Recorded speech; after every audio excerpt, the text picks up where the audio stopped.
जो भगवान की सेवा करता है और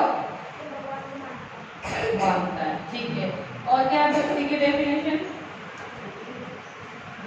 बस बच्चे ज्यादा इंटेलिजेंट हो रहे हैं बड़ों को क्या हो गया? बताइए बताइए। और भक्तों की डेफिनेशन नहीं, बस इतना ही। 3 बच्चे इंटेलिजेंट बैठे पूरी क्लास में। हाँ बोलो। जब भगवान की प्रार्थना करता है, सच्चे दिल से मानता है। बोलो बोलो। तीनों प्रैक्टिस करके आए, बाकी सब साथ होते ना क्लास में कि पढ़ के आ रहा, तो 3 बच्चे पढ़ के आए, बाकी बच्चे टीवी देख कर आए माला कर रहे थे क्योंकि आज एकादशी है तो भूख ज्यादा लग रही होगी, तो ध्यान आधा भूख में आधा माला में ना। तो भक्तों की मतलब परिभाषा यही है कि जो भगवान पे अटूट विश्वास करता है, जैसे भी बच्चों ने बताया कि अटूट विश्वास करता है और भगवान की सेवा करता है, भगवान से प्रार्थनाएं करता है, मतलब पूर्ण रूप से भगवान के ऊपर वो डिपेंड है।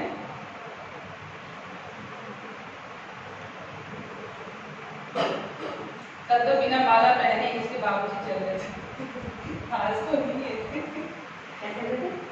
जो इसके होते हैं। हाँ, तब तो बिना पहने ही चल रहे।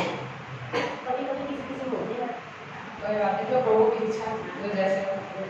तो भक्ति का मतलब यही है जो भगवान पे अटूट विश्वास करते हैं, मतलब 1% भी, चाहे जीवन में कैसी भी परिस्थिति है, भगवान हमें कुछ भी दे, सुख दे दुख दे, ठीक है ना, कोई भी जिंदगी में कष्ट दे, लेकिन जो भक्त है ना वो वहां से अपनी भक्ति से हिलता नहीं, अपने भक्ति में इतना विश्वास करता है कि भगवान किसी भी परिस्थिति में रखे वो उस परिस्थिति में भी खुश रहता है।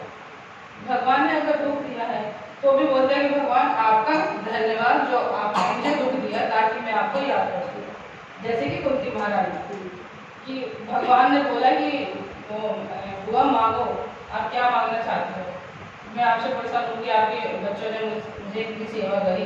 तो कुंती महारानी ने क्या बोला कि मुझे दुख दो, कि जब जब मुझ पे दुख आया है, जब जब मुझ पे परेशानी आई है, तब तब कौन आया है? कौन आया है? कृष्ण भगवान। क्या हो गया? ये आंसर नहीं आया। ठीक है, तो जब जब कुंती महारानी पे मुसीबत आई है, चाहे वो लक्षाग्रह क्या हो, चाहे वो वनवास में जो दुर्योधन परेशान करता है उसकी कथा हो, या फिर जब और कौन सी कथा है, काफी सारी, जब महायुद्ध हो, ठीक है ना, जो युद्ध हुआ उसमें उनके बच्चों की रक्षा करनी हो, तो हर जगह कौन खड़ा था? कृष्ण खड़े थे। तो हर पल कृष्ण ने उनके बच्चों की रक्षा करी, उनका साथ दिया। तो इसीलिए कुंती महारानी बोलती है कि मुझे आप दुख दो ताकि हर पल में आपको याद कर सकूं, है ना। तो ये होती है भक्तों की परिभाषा की किसी भी परिस्थिति में भगवान से वो एक पल के लिए दूर ना हो। अगर एक पल के लिए भगवान दूर हो जाते हैं तो ऐसा लगता है कि पूरा उनका संसार लुट गया। तो ये है भक्त की परिभाषा। तो आज हम इसके बारे में जानना चाहेंगे कि कितने भक्त ऐसे हुए जो भगवान पे इतना विश्वास किए और उन पे इतनी इतनी परेशानी आई है, उसके बाद भी वो अपनी भक्ति से 1% भी नहीं हिले, है ना। तो सबसे पहले हम कथा करते हैं भक्ति सिद्धांत सरस्वती महाराज की। ये कौन थे? ये प्रभुपाद के गुरु महाराज थे, ठीक है ना, जो जिनके मिशन में हम लोग जुड़े हैं, प्रभुपाद के मिशन में, ये उनके गुरु महाराज थे, भक्ति सिद्धांत सरस्वती ठाकुर महाराज। और ये किसके पुत्र थे? ये भक्ति विनोद ठाकुर के ये पुत्र थे, जो मैंने बताया था ना कि वो जज थे, और जब उनको भक्ति मिली तो वो भी नौकरी छोड़ना चाह रहे थे, क्योंकि अंग्रेजों के टाइम पे वो जज थे, और उस टाइम की जो उनकी सैलरी थी वो 1 लाख थी। आज के टाइम पे वो 1 लाख करोड़ के बराबर। तो इतनी सैलरी होने के बाद भी जब उनको भक्ति मिली तो उन्होंने अपनी नौकरी छोड़ना चाहा अंग्रेजों का। तो अंग्रेजों को वो इतने पसंद थे कि अंग्रेज चाह रहे थे कि ये नौकरी से ना जाए, क्योंकि सारा काम तो यही करते थे अंग्रेजों का, अंग्रेजों का टाइम था ना उस टाइम पे। तो अंग्रेजों ने बोला, इन्होंने बोला कि मेरा बहुत सारा टाइम आने और जाने में चला जाता है, तो मैं भक्ति नहीं कर पाता, तो इसीलिए मैं नौकरी छोड़ के पूर्ण रूप से भक्ति करूंगा, और जितने आप ग्रंथ हैं, जितने संस्कृत में है या कोई भाषा में, तो उनको बंगाली में ट्रांसलेट करूंगा। जितने भी बुक्स वगैरह हैं उन्होंने बंगाली में ट्रांसलेट किया। तो अंग्रेजों को पता चल गया कि अच्छा ये ऐसी बात है कि ये काफी टाइम लग जाता है। तो स्पेशल उनकी गांव का जो शहर का जहाँ पे था उनका जो कोर्ट कचहरी होती है वहां से लेके उनके गांव तक, क्योंकि गांव कस्बा तक काफी थोड़ा सा अंदर था, काफी दूर, वहां तक उन्होंने ट्रेन की पट्टी बिछाई ताकि इनको आने जाने में दिक्कत ना हो, इसीलिए ट्रेन से। और स्पेशल एक ट्रेन उनके लिए चलाई गई ताकि उस ट्रेन में वो बैठ के अपनी नौकरी में आ सके, ताकि उनको परेशानी ना हो, टाइम बचे और वो भक्ति भी कर सके और नौकरी भी कर सके। तो ये उस टाइम के मतलब थे। और बाकी हम लोग तो उसके हिसाब से बहुत खुश ही है जिस हिसाब से उन लोगों की उच्च कोटि की भक्ति थी। जिस मिशन में हम लोग जुड़े हैं तो हम लोग बहुत सौभाग्यशाली हैं कि हम ऐसे मिशन में जुड़े हैं जहाँ पे इतने बड़े बड़े संत महात्मा हुए, मन से भी, आत्मा से भी और भौतिक से भी, दोनों स्तर पे वो लोग बहुत उच्च लेवल के थे जो हम लोग नहीं सोच सकते। तो उन्हीं के पुत्र थे भक्ति सिद्धांत सरस्वती महाराज, जिन्होंने 108 गौड़ीय मठ की स्थापना की। पूरे जितने भी है संस्था वगैरह जो गौड़ीय मठ थे उन्होंने 108 गौड़ीय मठ बनाया। तो ये उनके संस्थापक थे भक्ति सिद्धांत सरस्वती ठाकुर। तो इनके बहुत सारे शिष्य थे। तो उनके बहुत सारे शिष्य में एक शिष्य था रामदास करके। तो उसको पता चला कि उसको कैंसर है, उसका जो स्टेज था कैंसर का वो लास्ट स्टेज था, मुश्किल से वो 4 महीने या 6 महीने वो जिंदा रह पाता। तो उसने अपने गुरु महाराज से बोला कि गुरु महाराज मेरे को कैंसर हो गया और डॉक्टर बोल रहे हैं कि 4 से 6 महीने के बीच तक ही आप जिंदा रह सकते हो, तो जो करना है वो आप कर दो। तो मैं चाहता हूँ कि मैं अपने गाँव जाऊँ, और काफी दिनों से मैं सन्यासी था ना, जो मठ में रहते हैं वो सन्यासी थे, तो उनको लगा कि मैं मर गया तो मैं अपने माँ बाप को या गाँव वालों को नहीं देख पाऊंगा, तो एक बार जाके मैं उनसे मिल लूँ, गाँव में जाके मिल लूँ अपने परिवार से कि मैं मर गया तो मुझे देख भी नहीं पाएंगे। तो उन्होंने अपने गुरु महाराज से आगे लेना चाहा कि गुरु महाराज क्या मैं गाँव जा सकता हूँ, मुझे ऐसे ऐसे दूर करते। तो भक्ति सिद्धांत सरस्वती महाराज ने स्ट्रिक्टली मना कर दिया कि आप बिल्कुल गाँव नहीं जाओगे। तो वो बहुत उसको दुख हुआ, क्योंकि उसको लगा कि मैं गुरु महाराज को बोलूंगा मैं बीमार हूँ तो वो तो बिना पूछे ही बोलेंगे कि जाओ गाँव में सबको मिल गया। लेकिन जो गौड़ीय मठ के जितने हमारे संत महात्मा जितने आचार्य हुए ना, उनकी थिंकिंग बिल्कुल ही अलग है, बहुत ही डिफरेंट है। वो तर्क हमें बाद में समझ आता है, लॉजिक बाद में समझ में आता है, तो वो लॉजिक कोई नहीं समझ पाया। भक्ति सिद्धांत सरस्वती महाराज बहुत स्ट्रिक्ट थे, क्योंकि उस टाइम पे वो अंग्रेज वहाँ पे इंग्लैंड में जाते थे और एलिजाबेथ थे, वहाँ जाकर उन्होंने प्रचार किया। उसमें अमेरिका में जितने भी बड़े बड़े लोग हैं, सन्यासी थे उस टाइम पे, वैज्ञानिक थे या एलिजाबेथ या राष्ट्रपति जितने भी लोग थे, उनको जाके प्रचार करते थे, क्योंकि इंग्लिश में बहुत अच्छे थे, काफी पढ़े लिखे हाई उस टाइम। क्योंकि जज का बेटा है जिसको 1 लाख मतलब सैलरी मिल रही है, तो उस टाइम पे सोचो कि उनके बच्चों की परवरिश कितनी स्ट्रॉन्ग होगी। तो काफी वेल एजुकेटेड थे वो। तो उस टाइम पे उन्होंने प्रचार करने की कोशिश करी विदेश में, लेकिन वो थोड़े से असफल रहे। तो उसके बाद जब गुरु महाराज से उन्होंने बोला कि मैं गाँव जाना चाहता हूँ, तो शिष्य ने, तो गुरु महाराज ने साफ मना कर दिया कि तुम बिल्कुल गाँव नहीं जाओगे। तो उस टाइम पे हिम्मत नहीं होती थी कि शिष्य गुरु महाराज से ये पलट के पूछ ले कि क्यों नहीं आप मुझे भेज रहे, मैं क्यों नहीं जाऊँ। उन्होंने मना कर दिया, वो मना कर दिया, वो मान जाते थे, ऐसा तर्क वितर्क नहीं होता था। लेकिन वो अंदर अंदर बहुत रोने लगा और 3-4 महीने ऐसे ही निकल गया और वो हमेशा अपने गांव के याद में रहा, लेकिन सेवा कहाँ करता रहा, गौड़ीय मठ में, अपने गुरु के, आचार्य के, अपने जितने वैष्णव के संग में रहा। उसने जितना जब तब करना चाहा, जितनी इसकी इच्छा थी कि मैं ये नहीं कर पाया, वो नहीं पाया, उन्होंने वो करने का प्रयास किया और उसने पूरा प्रयास किया भक्ति को आगे बढ़ाने का। जब बिल्कुल फाइनल लास्ट स्टेज आ गया, लगा कि अब ये गया, तो भक्ति सिद्धांत सरस्वती महाराज ने बोला कि अब इसको लेके जाओ, दूसरे शिष्यों को बोला कि अब इसको लेके जाओ, उसको गाँव पहुंचाओ, अब इसके माँ बाप से इसको मिला। तो उसको ये लगा कि अब तो मैं मरने वाला हूँ, बिल्कुल मेरे पास समय नहीं है, और उसके बाद गुरु महाराज मेरे को बोल रहे कि अब आप गाँव जाओ, तो मैं गाँव जाके क्या करूँगा। तो उसको जब वो लेके गया गाँव, तो पूरा मतलब उसको ये था कि लास्ट स्टेज पे मैं आश्रम में ही मर जाऊंगा, भक्तों के बीच में मरूंगा, तो मेरा मतलब थोड़ा सा क्या होगा, भक्ति थोड़ी सी बढ़ेगी या मुझे मोक्ष मिलेगा या भक्तों का संख्या मुझे कृपा मिलेगी। लेकिन गुरु महाराज कहने दिया तुम गाँव जाओ। तो उसकी इतनी बुरी हालत थी, उसके बाद दूसरा शिष्य उसको लेके गया, वो ट्रेन में मर गया, वो गाँव नहीं पहुँच पाया, वो ट्रेन में मर गया। लेकिन वो बहुत रोता है कि मेरे को गाँव नहीं जाना, मुझे नहीं रहना, गाँव नहीं जाना, नहीं रहना। तो जो दूसरा शिष्य था जो लेके जा रहा था, उसको बड़ा गुस्सा था कि वो मतलब पहले उसने बोला गाँव जाने नहीं दिया, और अब बिल्कुल मरने की हालत में ट्रेन में मर गया। तो गुरु महाराज को बोले गाँव लेके जाओ इसको तो यहीं रखना चाहिए था। तो उसने आगे अपने गुरु महाराज से पूछा कि गुरु महाराज आपने ऐसा क्यों किया, एक भक्त के साथ में आपने अत्याचार क्यों किया? क्योंकि लोगों को देखने में, हम लोगों को भी अगर सुनने में लग रहा है तो यही लगा था कि गुरु महाराज के साथ में कितना अत्याचार हो रहे, किसको गाँव नहीं जाने दिया, बंधक बना दिया, या इसको बांध के रख रहे हैं, या गुलाम बना के रखे हैं। हमारे दिमाग में क्या आएगा? ये थिंकिंग आएगी ना कि गुरु महाराज ने इसको साफ मना कर दिया, आप देख रहे हैं। तो गुरु महाराज ने बहुत अच्छा जवाब दिया, इतना अच्छा जवाब दिया कि मतलब वो हमारे लिए सीख बन गया। आज हम कथा के माध्यम से वो कर रहे हैं। तो गुरु महाराज ने बोला कि जब ये बीमार था, जब इसको बीमारी थी, तो इसको गांव याद आता था, वो गांव की सारी बातें, पुरानी सारी चीजें इसको याद आता था। मैं बचपन में ऐसा था, मेरे माँ बाप ऐसा कर, होता है ना रिमाइंडर, जब हमें कुछ हो जाता था हम पूरा बचपन से लेकर जब तक पूरा मूवमेंट याद करते। तो मठ में रहते हुए भी वो अपने गाँव में मानसिक रूप से था, मन में क्या थी उसकी सारी चिंताएं, गांव की, परिवार की, माँ बाप की।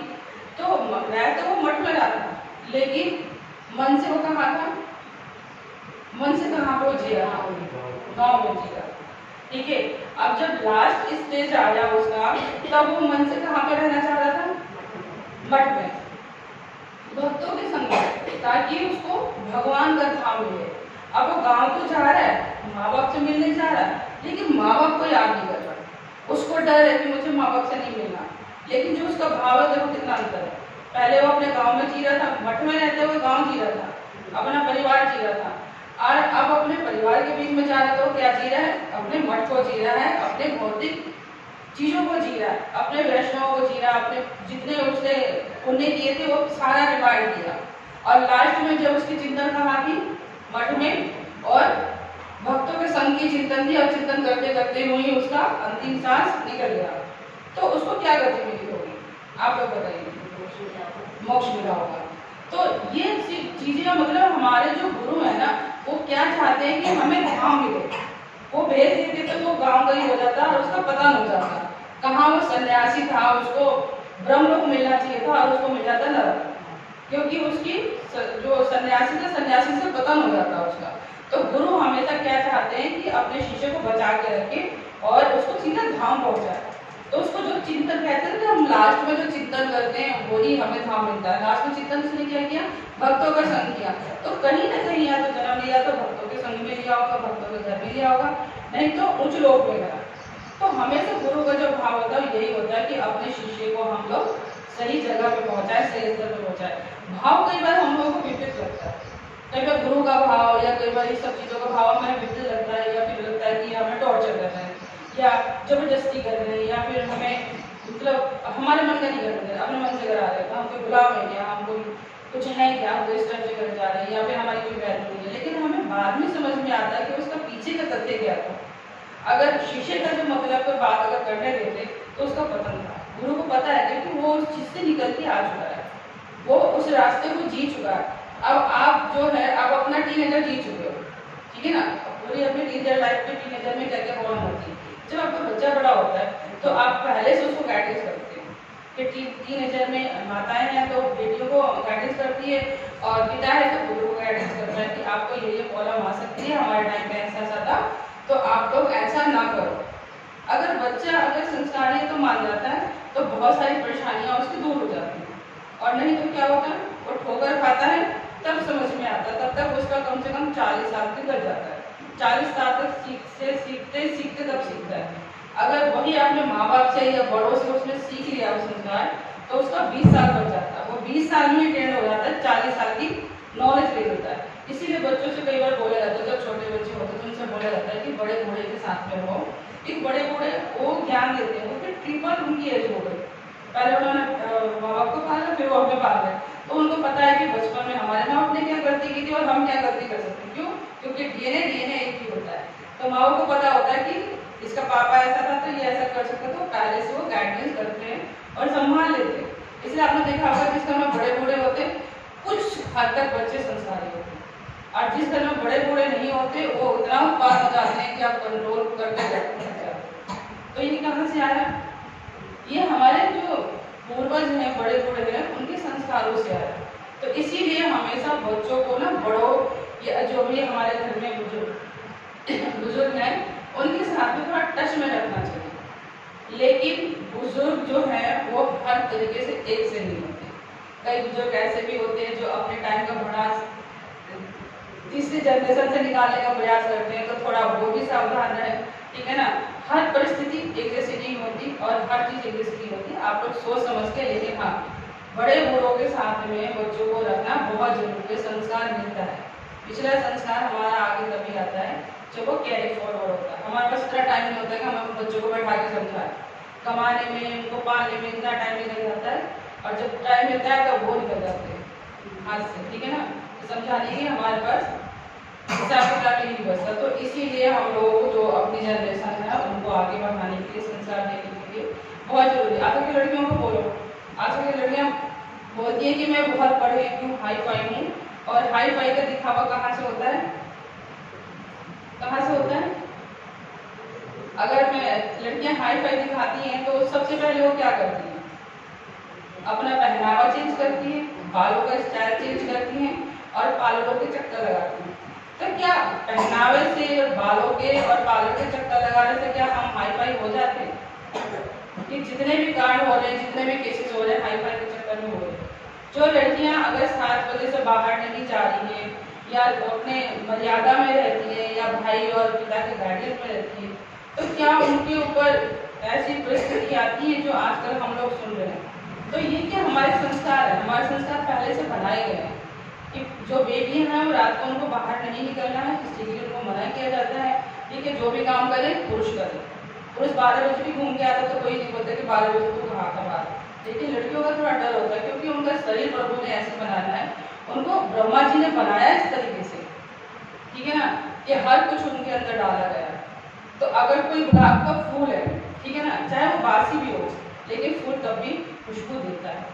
तो इसीलिए ब्रह्मा ने अपनी सारी कलाएं स्त्रियों में डाल रखा, तो उसको संजो के रखना चाहिए, बचा के रखना चाहिए। इसका मतलब ये नहीं कि आपको आज़ादी मिली है तो उसका गलत फायदा उठाए। और जीन्स पहनने से नहीं होता कि हम फैशन है, आजकल हम देख सकते हैं जितने भी अंग्रेजन हैं, आप एक से बढ़कर एक अंग्रेजन को देख लीजिए, इतने बड़े बड़े घरों से आई हैं। जो राधानाथ स्वामी महाराज हो, इतने कुछ इतने मतलब अमीर है। आप फोर्ड को देख लीजिए, फोर्ड कंपनी के मालिक को देख लीजिए, कि हम सोच भी नहीं सकते कि उनके पास कितना धन है। उसके बाद वो एक सिंपल तरीके से रहते हैं, धोती कुर्ती में रह रहे हैं, तिलक लगा के रह रहे हैं, और जो आपकी जपमाला वो हमेशा गले में रखते हैं। आज हमें शर्म आती है कि हम जपमाला गले में टांगेंगे तो लोग बोलेंगे अच्छा बड़ी भक्त बन रहे हो, जपमाला गले में टांग रखा है, वैसे तो तुम ये करते थे, वो हमें शर्म आ रही है। लेकिन हिप्पियों को देखिए, हिप्पियों ने ऐसे ऐसे काम किए हैं जो हम लोग सोच भी नहीं सकते। उसके बाद भी वो इतने शुद्ध हो गए, इतने संस्कारी हो गए, आज वो ब्राह्मण है। और हम लोग अभी भी उसी संकोच में, उसी उथल पुथल में रह रहे हैं कि हम कैसे करें कैसे करें। इस सोच को, इस मेंटेलिटी को थोड़ा सा आगे बढ़ाएं। इस मामले में अंग्रेज हमसे बहुत आगे हैं कि प्रभुपाद ने एक बार समझाया, वो समझ गए। लेकिन हम लोग अगर ढोल पीट पीट के माइक लगा के भी चिल्लाते रहें, लेकिन उसके बाद में अच्छा ठीक है ना, वो चिल्ला रहे तो हमें से क्या पड़ता है, हमें समझ में नहीं आता। चाहे हम कितना भी समझा लें, हम करेंगे वही, क्योंकि हिंदुस्तान की विडंबना ही यही है, ठीक है ना। तो प्रभुपाद ने प्रयास यहाँ किया, लेकिन वो सफल नहीं हो पाए। जैसे कि भक्ति सिद्धांत सरस्वती महाराज ने भी प्रयास किया, एलिजाबेथ से जाके वो मिले। इतने बड़े हमारा विवेकानंद के बाद जीवनी के बारे में हम जाते हैं, उन्होंने भी विदेशों में जाके इतना प्रचार किया। लेकिन हमारे जितने भी आचार्य विदेशों में जाके प्रचार क्यों करते हैं, वहां जाके क्यों करते हैं? क्यों? क्योंकि जो हमारी संस्कृति है, हमारी जो संस्कृति है वो पूरे ब्रह्मांड की है, पूरे विश्व की है। ये पहले पूरे ब्रह्मांड, पूरे विश्व में थी। ये धीरे धीरे धीरे धीरे कम होती चली गई, नई नई परंपराएं बनती चली गई, उसका फैलाव होता गया, और हमारी परंपराएं वो धीरे धीरे सुधरती चली गई। तो इसका हमें फैलाव करना है। और कहते हैं कि कलियुग का अभी 10,000 साल है जो हमारे सनातन धर्म के लिए है, और सनातन धर्म का बहुत फैलाव होगा, बहुत विस्तार होगा, और सभी लोग सनातन धर्म में जुड़ जाएंगे। और उसके बाद फिर 10,000 साल बाद कलयुग शुरू होगा। तो अभी हमारा जो धर्म है वो बढ़ने वाला है, हमारा सनातन धर्म बढ़ने वाला है। तो प्रयास हम लोग को कर रहे हैं कि इसका विस्तार हम लोग जितना ज़्यादा करें उतना अच्छा है, ठीक है ना। तो अपनी चीज़ों का विस्तार करने के लिए हमें कोई शर्म नहीं करनी चाहिए, हमारे आचार्यों ने यही किया, ठीक है ना। बहुत बड़े बड़े हैं, ऐसा नहीं है कि गाँव में नहीं है वो उठ के आगे प्रचार करेंगे, नहीं। बहुत बिजी लोग, बहुत बड़े लोग, बहुत धनी लोग ने भी धर्म को अपनाया है और प्रचार किया है। तो ये हमारे भक्ति सिद्धांत स्वामी महाराज का एक कथा था। दूसरा हम बताते हैं कि हम लोगों को कई बार लगता है कि नहीं हम तो नहीं कर सकते, हम तो लेडीज हैं, हम तो हाउस वाइफ है, हम कैसे कर सकते हैं, जॉब वाली कर सकती हैं, वो बाहर जाती है, या हम तो पढ़ी लिखी नहीं है, हमें तो इंग्लिश नहीं आती, हम प्रचार कैसे करेंगे, हम तो घर में रहते हैं, हमें तो कुछ आता नहीं है। तो कई बार ये होता है कि वो कर लेगी, वो ज़्यादा एक्टिव है, वो ज़्यादा बाहर निकलती है। तो ऐसा कुछ नहीं, हम कथा के माध्यम से जानने का प्रयास करते हैं कि क्या हम सोचते हैं कि दूसरा अच्छा है, तो क्या वो दूसरा अच्छा है या हम अच्छे हैं। तो ऐसे हम एक कौवे की कहानी लेके चलते हैं कि कौवे को बड़ा मतलब अपने पर घृणा हो गई कि मैं तो काला हूँ, मैं तो बोलता हूँ तो लोग मुझे पत्थर मार के भगा देते हैं, खाने को नहीं देते हैं, तो मैं बहुत दुखी हूँ। मेरे से तो अच्छी कोयल है, कोयल मेरी जैसी है, लेकिन वो इतना अच्छा बोलती है कि लोग उसको बुलाते हैं, उसकी आवाज़ को सुनने के लिए तरसते रहते हैं कि कोयल बोलेगी। तो कौवा जाता है शिव जी के उसमें विष्णु जी के पास में गोलोक धाम में, और विष्णु भगवान से बोलता है कि मुझे कोयल बना दो, मैं ना आपने मुझे ना पता नहीं क्या बना दिया, कौवा बना दिया, कहाँ क्या करता रहता हूँ, और जहाँ बोलता हूँ लोग मुझे पत्थर मार के भगा देते हैं, पता नहीं क्या सूरत दे दी, आवाज़ दे दी, ऐसी दे दी, कोई क्वालिटी नहीं है मेरे अंदर, तो मुझे कोयल बना दो, कोयल बहुत अच्छी है, वो बहुत अच्छा बोलती है, लोग उसकी सुनते हैं। तो भगवान ने बोला कि अच्छा आपको ऐसा लगता है कि कोयल आपसे अच्छी है, तो ठीक है, एक बार आप कोयल से पूछ के आओ कि आपसे वो कितनी ज़्यादा खुश है। तब वो खुशी जाता है कि मैं कोयल से पूछ लेता हूँ, फिर जो बोलेगी तो भगवान जी को बोल दूंगा, और फिर भगवान जी मुझे कोयल बना देंगे, क्योंकि भगवान तो कुछ भी बना सकते हैं। तो वो कोयल के पास गया, तो कोयल से पूछा कि आप तो बहुत खुश हैं, आपको तो लोग इतना मतलब सुनने को तरसते हैं, आप इतनी अच्छी हो, मैं भगवान से बोलूँगी कि मुझे कोयल बना दो। कोयल कहती क्यों अपनी जिंदगी को खराब कर रहे हो, कोयल क्यों बनना चाहते हो, कोयल मत बनो, कोयल बनने में बहुत बेकार है। आप उसको देखो, हंस को देखो, हंस कितना सुंदर है, कितना गोरा है, मैं तो काली हूँ और मैं बोलती हूँ तो लोग सुनते हैं, लेकिन मैं जहाँ बैठती हूँ पकड़ने की कोशिश करते हैं लोग मुझे, तो हमेशा मुझे डर रहता है। तो आप हंस को देखो, हंस इतना अच्छा है, अपना आराम से बैठता है, पानी में अपनी चोंच डालता है और मछली पकड़कर खा लेता है। हमें तो दूर दूर तक भटकना पड़ता है, खाने के लिए भी डरना पड़ता है कि कोई पकड़ डाले। तो मैं तो ना हंस बनूंगी। तो दोनों मिलकर फिर भगवान के पास जाते हैं कि हमें ना हम दोनों को हंस बना दो, ये हंस बहुत अच्छा है। तो उन दोनों को, कोयल को और कौवे को भगवान बोलते कि ठीक है हंस पूछ कर, अगर वो खुश है तो मैं तुम दोनों की अभी के अभी बना दूंगा। तो हंस के पास जाते हैं, तो हंस कहता है कि ये कोई जिंदगी है, एक टांग पकड़ के टांग पे खड़े रहो और मछली का इंतजार करते रहो, मेरी तो मेरी, नहीं तो फिर पूरे दिन भूखे रहो। ठीक है, तोता को देखो, तोता कितना अच्छा है, रंग बिरंगा है, लोग उसको कितना मिठू मिठू करते हैं और उसको कितना पसंद करते हैं, तो तोता अच्छा है। तो तीनों मिलके तोता के पास गए कि आप तो बहुत अच्छे हो, आपके तो रंग बिरंगे कलर है और आप कहीं पेड़ पर बैठ जाते हो, कोई आपको पकड़ता भी नहीं है क्योंकि मैच हो जाते हो हरे रंग में। तो मतलब हम चाह रहे हैं कि भगवान जी हमें तोता बना दे, हम तीनों को। तो तोता कहता है ये कोई जिंदगी है, मिठू मिठू करते रहते हैं, पकड़ लेते हैं, पिंजरे में बंद कर देते हैं, और यहाँ तो मैं पका हुआ अमरूद खाता हूँ, आम खाता हूँ, जहाँ मर्जी घूमता हूँ, लेकिन लोग मुझे पकड़ लेते और पकड़ने के बाद क्या खिलाते हैं, ले मिट्टू हरी मिर्च का हरी मिर्च खिलाते हैं ना कुछ खिलाते हैं, ना कुछ, हरी मिर्च खिलाते हैं, धनिया खिलाते हैं और अपने पिंजरे में बंद कर देते हैं। कोई जिंदगी है? नहीं, तो ये जिंदगी मत बनना, तोता की बेकार जिंदगी है। मोर को देखो, मोर कितना सुंदर है, उसके पंख कितने अच्छे हैं, उतना अच्छा नाचता है ना, लोग उसको इतना पसंद करते हैं। तो सारे मिलके कहा गए भगवान जी के पास में कि आप हम सबको मोर बना दो, कि मोर तो इतना सुंदर है, उसके पंख इतने सुंदर है, जब बारिश होती है तो खूब नाचता है और लोग उतना पसंद करते हैं उसको। तो भगवान ने बोला ठीक है, एक बार उससे कुछ कराओ सारे, अगर वो बोलता है कि मैं अपने में खुश हूँ तो मैं सबको मोर बना दूंगा। तो वो सारे खुशी खुशी मोर के पास जाते। कौन कौन जाता है? कौवा, कोयल, हंस, तोता, सारे मिलके कहाँ जाते हैं? मोर के पास में, और उसकी खूब तारीफ करते हैं कि आप तो इतने अच्छे हो, आपके तो पंख इतने अच्छे हैं, उसमें इतने कलरफुल है, आपका तो पंख भगवान अपने सिर पर धारण करते हैं, आप इतने महान हो, हम भी चाहते हैं कि आपके जैसे हम बन जाए। भगवान ने ऑफर दे रखा है कि आप जो चाहोगे मैं वो बना दूंगा। तो वो कहता है ये वो जिंदगी है? कौवे को देखो, कौवा कितना अच्छा है, मुझे क्या करते हैं लोग पकड़ लेते हैं, पकड़ के मेरे एक बाल को नोचते हैं और उसको बेचते हैं, ठीक है, और मैं बिल्कुल नंगा हो जाता हूँ, मेरे सारे पंख ले लेते हैं और फिर मैं जंगल में ऐसे घूमता रहता हूँ, कभी कीड़े खा लिए, कभी कुछ खा लिए।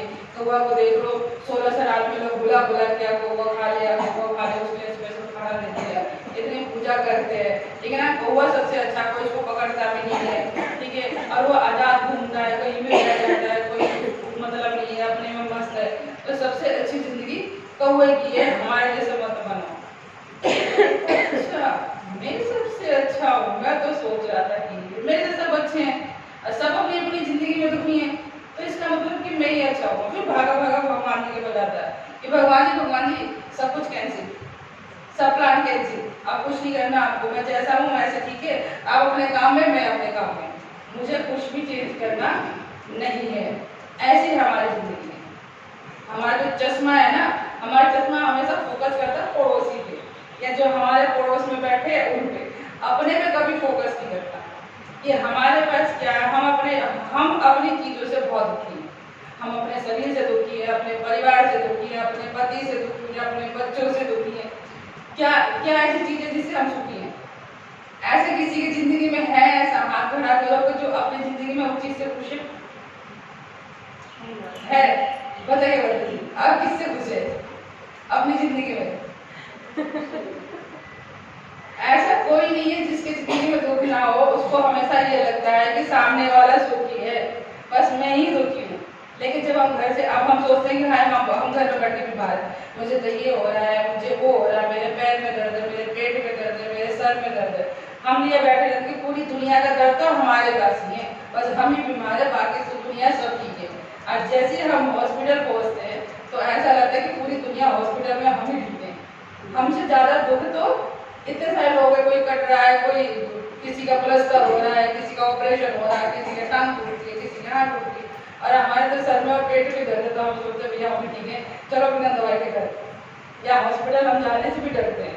तो ऐसे ही होता है कि हम लोग सोचते तो अपने दिमाग से हैं कि मतलब बस हम ही सब दुखी हैं, हम ही परेशान हैं, हमारे पास ही नहीं, भगवान हमारी नहीं सुनता, सबकी सुनता है। लेकिन भगवान की जो सीसीटीवी कैमरा है वो सब पे है, वो सबको देखते हैं और बराबर देखते हैं। अब हम कैमरा लगाते तो हम बैठ के सब पे नजर रखते हैं ना, कौन क्या कर रहा है। ऐसे भगवान ने कैमरा लगा रखा है, और उनका हमारे जैसे नहीं मेगा पिक्सल का, इतने मेगा पिक्सल उतने, उनका बहुत ही मतलब उनका कोई पिक्सल ही नहीं है, इतना बड़ा उनका कैमरा है कि वो चींटी तक को भी देख लेते, चींटी के पेट के अंदर क्या है वो भी देख लेते, इतना बड़ा उनका कैमरा है, इतना उनका विजन है कि वो हर चीज क्लियर देख लेते हैं। तो भगवान को सब पता है कि आपको क्या चाहिए, भगवान अपने तरीके से देखते हैं, ठीक है ना। और देवी देवता क्या देखते हैं? आपके तरीके से। आप किसी दुकान पे आप गए, ठीक है ना, आप किसी दुकान पे गए, वो आपको नहीं जानता और आपने बोला कि मुझे एक बीड़ी का बंडल लेना, उम्र आपकी 16 साल की है, उम्र आपकी 16 साल की है, एक बीड़ी का बंडल आप मांगोगे या फिर एक आप सिगरेट का पैकेट मांगोगे, वो झट से निकाल के दे देगा और पैसे बता देगा इतना। शराब की दुकान पे जाओगे तो वाला देना तो झट से आपको दे देगा, ठीक है ना, और आपको बिल थमा देगा इतना। उसको उससे कोई मतलब नहीं कि आपकी उम्र 15 है कि 16 है या 20 है कि 60 है, उनको सामान बेचने से मतलब है। लेकिन वही दुकान अगर आपके पापा की है या आपकी किसी जानने वाले की, मामा की है, ताऊ की है, ठीक है, अगर आप उस दुकान पर खड़े होने की भी हिम्मत कर सकते हो और कर भी लिया चोरी छुपे, अगर मान लो ताऊ नहीं है या मामा नहीं है, कोई नौकर है और आप उससे जाके मांगते हो बेचारा सिगरेट का पैकेट देना या बोतल देना, तो क्या वो देगा? झट से क्या करेगा? फोन घुमाएगा कि तुम्हारा भांजा है, चाचा है, वो मांग रहा, दूं क्या? तो कहते तू मत दे, मैं आगे इसको देता हूँ, ठीक है ना। तो ऐसे हमारे भगवान है, हमारे भगवान क्या है? हमारे अपने हैं। अगर हम भगवान से कोई चीज मांगने की कोशिश करते तो भगवान कहते हैं कि अभी तेरे को देता हूँ, तो पहले हिसाब और बैलेंस करते हैं, रिकॉर्ड कार्ड चेक करेंगे, नंबर कितने आए, मैंने बोला था 80% लाने को, कितने लेके आए, पहले रिकॉर्ड कार्ड दिखा।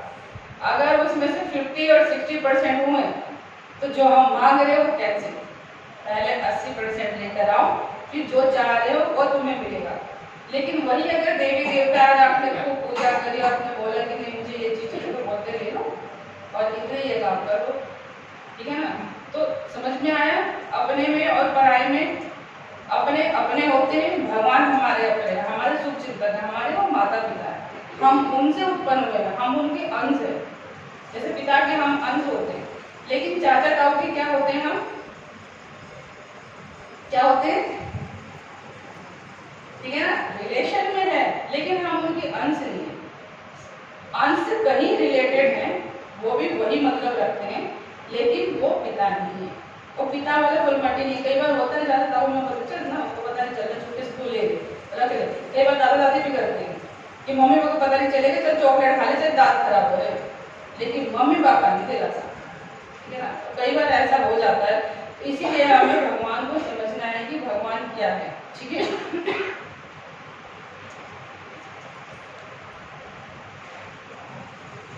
ऐसी कथा आती है कर्माबाई। एक कर्माबाई थी, उड़ीसा की कथा है ये।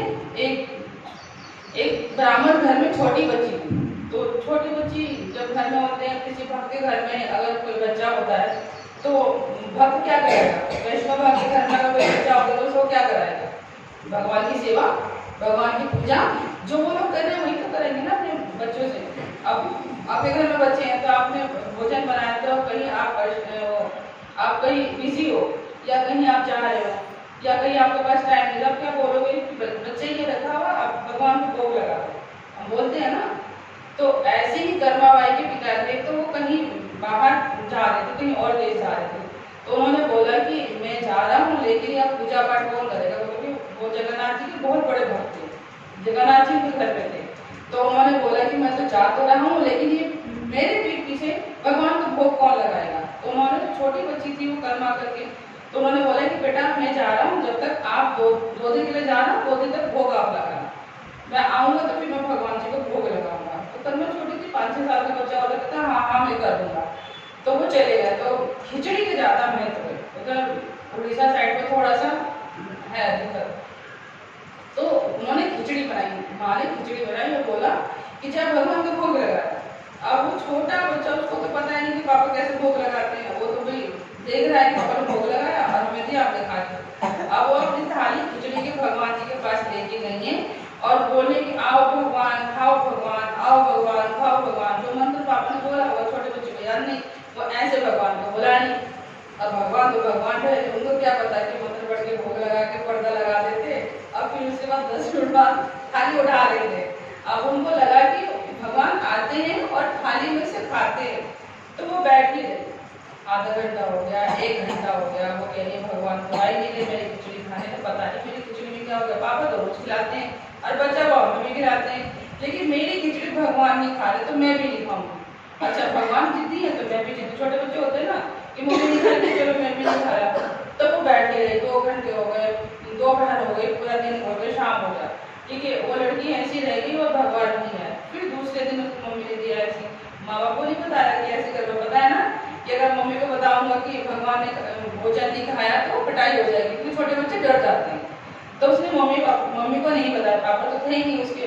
तो दूसरे दिन में मम्मी ने दिया भोग लगाने के लिए, तो दोबारा शुरू हो गई कि कल आपने नहीं खाया, मैं भी भूखी रह गई, तो अगर आज आप नहीं खाओगे तो मैं भी नहीं खाऊंगी, आप मेरे हाथ से नहीं खा रहे हो, क्या होगा, मेरे हाथ में क्या होगा, मैं तो इतने प्यार से आपको भोग लेकर आई हूँ और आप भोग ग्रहण नहीं कर रहे हो, तो मैं भी आज भूखी रह जाऊंगी। तो वो पूरे दिन बैठी रही, आओ भगवान, खाओ भगवान, आओ भगवान, खाओ भगवान।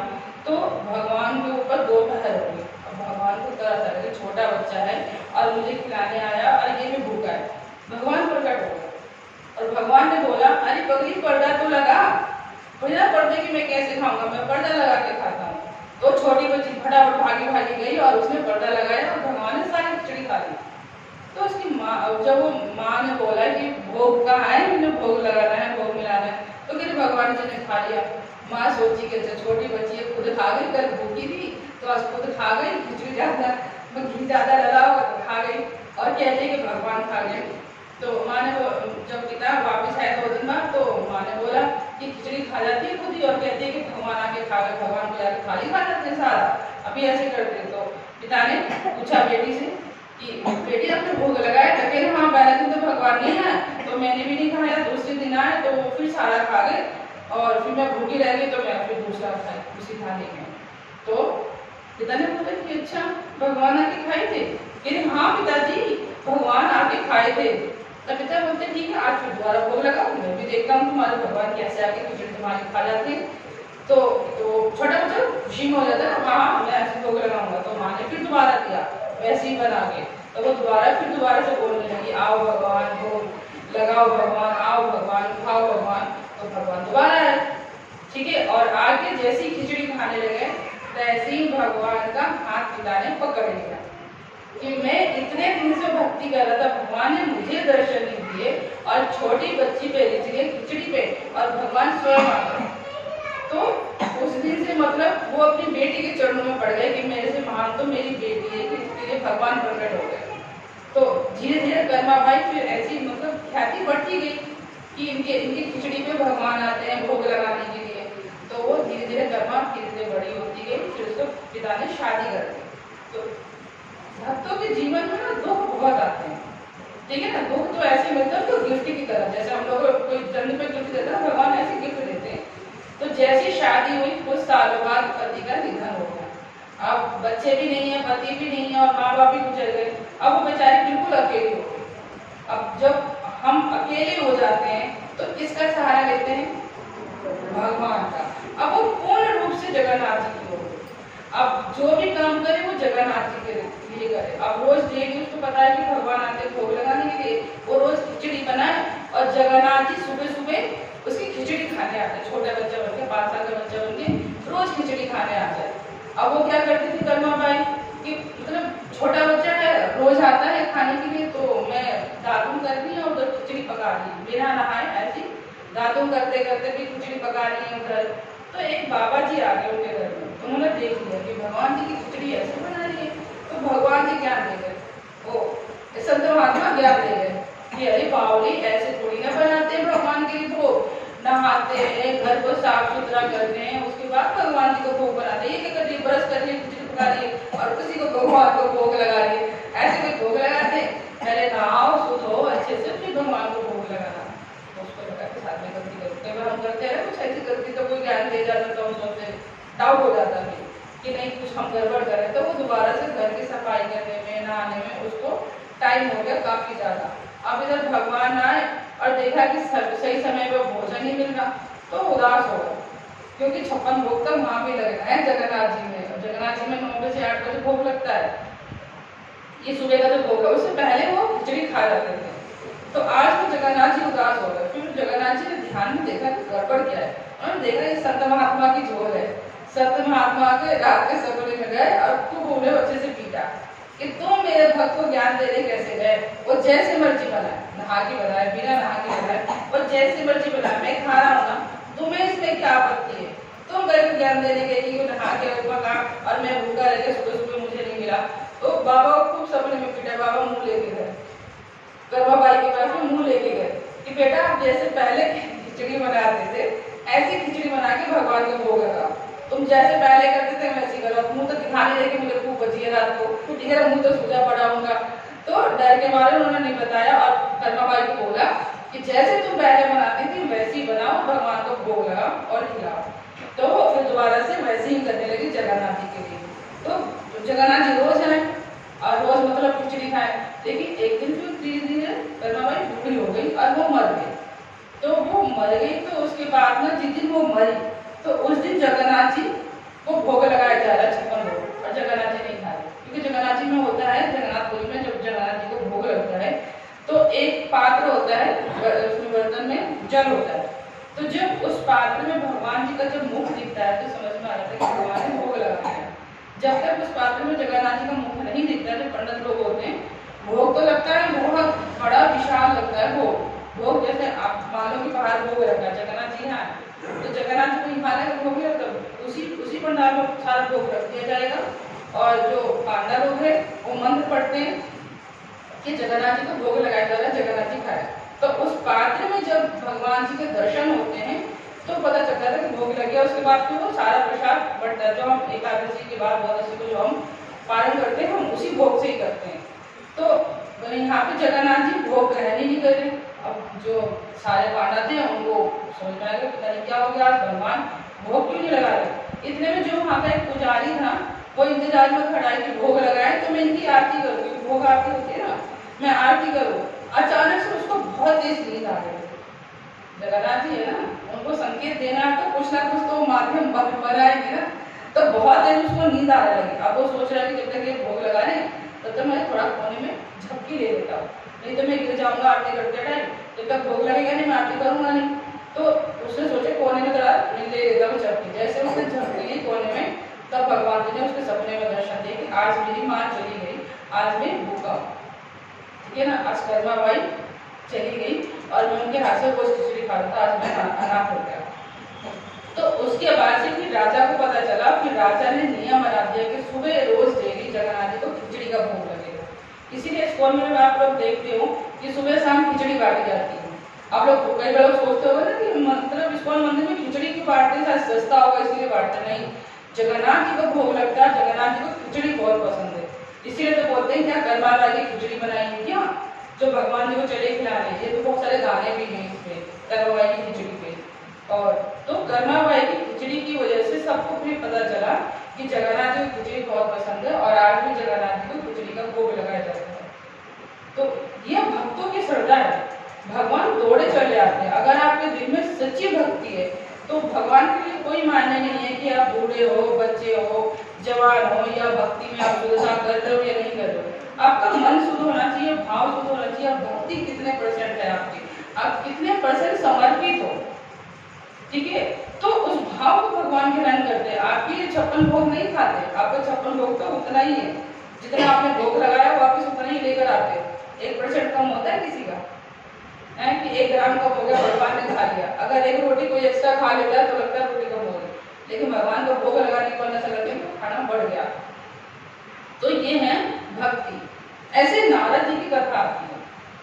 नारद जी कितने बड़े भक्त थे। नारद जी के पिछले जन्म में हम चलते हैं। नारद जी का जो पिछला जन्म था वो दासी पुत्र थे। तो अपने मामा के घर में रहते थे, पिता की डेथ हो गई तो मामा के घर में रहते थे। तो वहाँ पे वो लोग झाड़ू पोछा, अब किसी घर में आप जाके रहोगे तो क्या करोगे, उसका एक्स्ट्रा काम ही तो करते हो ना भाई। जिसके घर में आप जा रहे हो तो पल रहे हो तो एक्स्ट्रा काम, तो जितना एक्स्ट्रा काम होता था वो सब उनकी माँ करती थी, तो दासी पुत्र ही हो गए। तो वहाँ पे जैसे हम लोग का होता है ना चतुर्मास, चतुर्मास में पहले के जितने भी संत महात्मा थे वो जहाँ अगर रुक गए, जिस एरिया में रहना है उसी एरिया में 4 महीने तक रहते हैं। ऐसे चैतन्य महाप्रभु भी 4 महीने तक रहते श्रीरंगम में, जहाँ पे कोई गोपाल भट्ट गोस्वामी बच्चे के रूप में मिले थे। तो 4 महीने तक चतुर्मास के लिए बहुत सारे सन्यासी आए, बहुत सारे ब्राह्मण आए और वहाँ पे 4 महीने के लिए रुके। तो उनकी जो देखभाल था, उनकी सेवा नारद जी की माँ को मिली कि आप इन ब्राह्मणों की देखभाल करो, कुछ जरूरत हो तो उनकी सेवा करो, प्रसाद वगैरह बनाओ उनका। तो नारद जी छोटे बच्चे थे 5 साल के। तो बच्चे क्या करता है, अब घर में कोई आता तो क्या करता है, उसके साथ में बैठता है, उसकी बातें सुनता है, उसे गोद में खेलेगा, उसको झूठा खाएगा। कई बार पहले के आते थे ना हमारे यहाँ, जैसे कोई मेहमान आ गया तो बच्चे को बैठा के खुद भी खा ले, उसको भी खिला रहे। अब तो सिस्टम नहीं है कि झूठा नहीं खिलाना, पर पहले के लोगों का था। तो जितने भी संत महात्मा थे उनका पत्थर उठाना छोटे बच्चे का, और जो बचा हुआ जो अच्छा मीठा अगर बच गया तो वो खा लेना, उसको बोलते हैं उच्चिष्ट खाना, अपने गुरु वैष्णव का उच्चिष्ट खाना। जैसे एक माँ है, अगर माँ के जैसे मुंह में दाना हो गया तो छोटे बच्चे क्या होता है, छोटा बच्चा तो चबा नहीं सकता, कई माँ ऐसे करते खुद चबाती है और बच्चे के मुंह में देती है, ठीक है। तो ऐसे ही अगर माँ के मुंह में दाना हो गया और माँ अपने मुंह का जूठा खिलाएगी तो बच्चे को होगा कि नहीं होगा, नहीं खिलाती ना कि मेरा मुंह आया हुआ नहीं, नहीं मेरा जूठा मत पियो, मेरा पानी भी नहीं पियो। तो अगर ऐसी अगर संत महात्मा है, वो उनका मन शुद्ध है और पवित्र है, अगर उसका जूठा कोई खाएगा तो उसके अंदर वो भाव आएगा कि नहीं आएगा। ऐसे गुरु महाराज का जो उच्चिष्ट जो बचता है वो जितने भी हमारे उनके शिष्य है उनको थोड़ा थोड़ा बढ़ता है। तो गुरु महाराज का जो भाव है, जो शुद्धता है, जो भक्ति है, वो उनके शिष्यों में भी है। तो इसको बोलते हैं गुरु का उच्चिष्ट पाना। और बहुत सौभाग्य होता है कि हमें अपने गुरु और वैष्णव का उच्चिष्ट मिल जाए, क्योंकि वो हमारा पाप लेते हैं और वो अपना पुण्य हमें देते हैं। तो इसीलिए हम लोग प्रयास करते हैं कि गुरु महाराज या वैष्णव जो वरिष्ठ वैष्णव उनका उच्चिष्ट मिले। तो ऐसे ही नारद जी उच्चिष्ट खाया उन्होंने, तो उनके अंदर धीरे धीरे शुद्धता हो गई। वो मंत्र पढ़ रहे हैं, हवन कर रहे हैं, पूजा पाठ कर रहे हैं। वो छोटा बच्चा सब सुन रहा है। अब छोटा बच्चा है ना, आप उसके आगे रोज डेली आप एक मैंने वीडियो डाली थी, अब वो कितना छोटा सा है लेकिन धोती कुर्ता पहन के और उसका एटीट्यूड देखो, बस कोई 60 साल के बूढ़े की तरह लगा हुआ आरती करने के लिए, है ना, पूरा एक्टिव, मतलब पूरा एक्टिवेट है और पूरा वैसे कर। ये साउथ वाला स्टाइल था जो बच्चा कर रहा था, वो साउथ का उसमें करते हैं। लेकिन उसका भाव देखो कि वो कितना मतलब अपने आप में स्ट्रॉन्ग है, भक्ति करने के लिए डांट भी रहा है कि अभी मत बचाओ, बाद में बचाओ। तो ऐसे ही नारद जी मतलब धीरे धीरे उनके अंदर भाव आ गया, और फिर जैसे ही थोड़ा थोड़ा वो बड़े होने लगे तो सांप जैसे होता है ना, सांप ने रस लिया, माँ की भी मृत्यु हो गई। अब तो कोई आगे पीछे नहीं, एक माँ थी वो भी पाल रही थी, वो भी चली गई।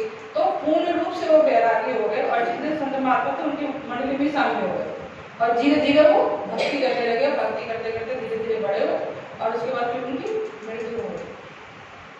इस भक्ति भाव से, संतों के संग से जब वो दोबारा से जन्म लिए तो किससे जन्म लिए? वो ब्रह्मा जी के मन से जन्म लिए। इसको इसीलिए बोला जाता है ब्रह्मा जी के मानसिक पुत्र है नारद जी। ब्रह्मा जी के मन से उत्पन्न हुए। ये ब्रह्मा जी के मन से उत्पन्न होने के लिए उनको कितनी प्रक्रिया अपनानी पड़ी, कितना उनको ये स्ट्रगल करना पड़ा, उनका सब कुछ हो गया, ठीक है ना। तो नारद बनने के लिए ये सब प्रक्रिया हमें करनी चाहिए। उनका अटूट विश्वास था, नहीं तो वो कुछ और कर लेते। आजकल तो माँ बाप नहीं है, खत्म होगा तो चोर बन जाते हैं, जंगी हो जाते हैं, लेकिन उनके अंदर जो श्रद्धा भक्ति थी, संतों का जो संग था, वो भक्ति को प्रबल बनाया। अब भक्ति को प्रबल बनाने से वो नारद बने, सिर्फ ब्रह्मा जी के मन से उत्पन्न हुए, ठीक है। तो ये सब हमारे क्या है, भक्ति के भाव में लक्षण है, ठीक है। ऐसे हम प्रहलाद महाराज के बारे में जानते हैं। प्रहलाद महाराज पे कितना अत्याचार हुआ, किसको पता है कितना अत्याचार हुआ। जब वो पैदा हुए नारद जी के मुख से उन्होंने कथा सुनी, और कथा कहाँ सुनी? माँ के गर्भ में। इसीलिए कहते हैं कि जब गर्भवती है तो उस टाइम में हमें भगवान की कथा सुननी चाहिए, भगवान की कथा श्रवण करना चाहिए और हमें शास्त्र पढ़ने चाहिए, हमें भक्तों के संग में रहना चाहिए, गुरु के मुख से हमें कथा का श्रवण करना चाहिए, ताकि वो जो पेट में जो पनप रहा है वो नया जीव वो सीख कर है जो उसको सिखाना चाह रहे। लेकिन आजकल की माएँ क्या करती हैं? टीवी खोल के बैठ जाती है और क्या देखती है? डिस्कवरी चैनल, है ना, उस पर सांप बिच्छू आ रहे हैं, इस पर सब कुछ आ रहे हैं। नहीं तो न्यूज खोल के बैठ गई और पूरी दुनिया जहां को उसमें कचरा आ रहा है, और वो कचरा कहाँ जा रहा है? वो बच्चे के मन में जा रहा है। आज वो बाहर निकलता है, जब शैतानी करता है तो कहते हैं मानती नहीं है, तो शैतानी कर रही है, सुन नहीं रहे हैं, हमारी बातें नहीं मानते, बैठते नहीं है, भागते रहते। अब तुमने डिस्कवरी जो देखा है भागते हुए, वो कहाँ से बैठेगा? वो तो भागेगा ना। तो उसको क्या बनाना है? उसको पहले जब कुम्हार का जो घड़ा है ना, पहले कुम्हार दिमाग में प्लानिंग करता है कि मुझे क्या बनाना है, बनाता है, पहले प्लानिंग करता है क्या बनाना, मुझे दीवा बनाना है या मुझे सुराही बनानी है या मुझे चिकन बनाना है, जो बाबा लोग बैठ के गुरुद्वारों लगाते रहते हैं ना, या मुझे वो बनाना है। तो पहले दिमाग में वो क्या बनाता है, उसके बाद वो अपनी चाक में मिट्टी डालता है ना उसी हिसाब से। तो ऐसे ही हमें बच्चे को क्या बनाना है, तो पहले दिमाग में हमें प्लानिंग करनी पड़ेगी। ये नहीं कि लक बाई चांस आ गया, चलो लक बाई चांस आ तो गया, लेकिन उसको बनाना क्या है? चलो वो भी ठीक है, अब तो हमारे हो गया, हम क्या करें, जब अक्ल नहीं थी, समझ नहीं थी, समझाने वाला नहीं था। लेकिन अब जो आ गया उसको अब संस्कार दो, ठीक है। अब वहां पे भी प्रॉब्लम आ गई, अब तो बच्चे बड़े हो गए, अब तो सुनते नहीं, अब क्या करें? जब तक शादी नहीं हो रही है तब तक अपने हाथ में है, संभाल लो। शादी के बाद हम नहीं कह सकते कि वो आपके साथ में क्या करेगा, या वो उसको जो संस्कार आपने दिए हैं वही आगे करेगा। तो संस्कार ऐसे दे दो कि आप लोगों को वृद्धा आश्रम तक जाने की नौबत ना आए, या फिर तू अलग और हम अलग की नौबत ना आए। उसको इतने संस्कार दे दो कि माँ बाप के साथ में रहने से या माँ बाप को करने से क्या बेनिफिट होता है, ठीक है। तो ये हम प्रहलाद महाराज के जीवन से सीख सकते हैं, क्योंकि इसमें ज्यादा नहीं, आप लोगों को सब पता है, ठीक है।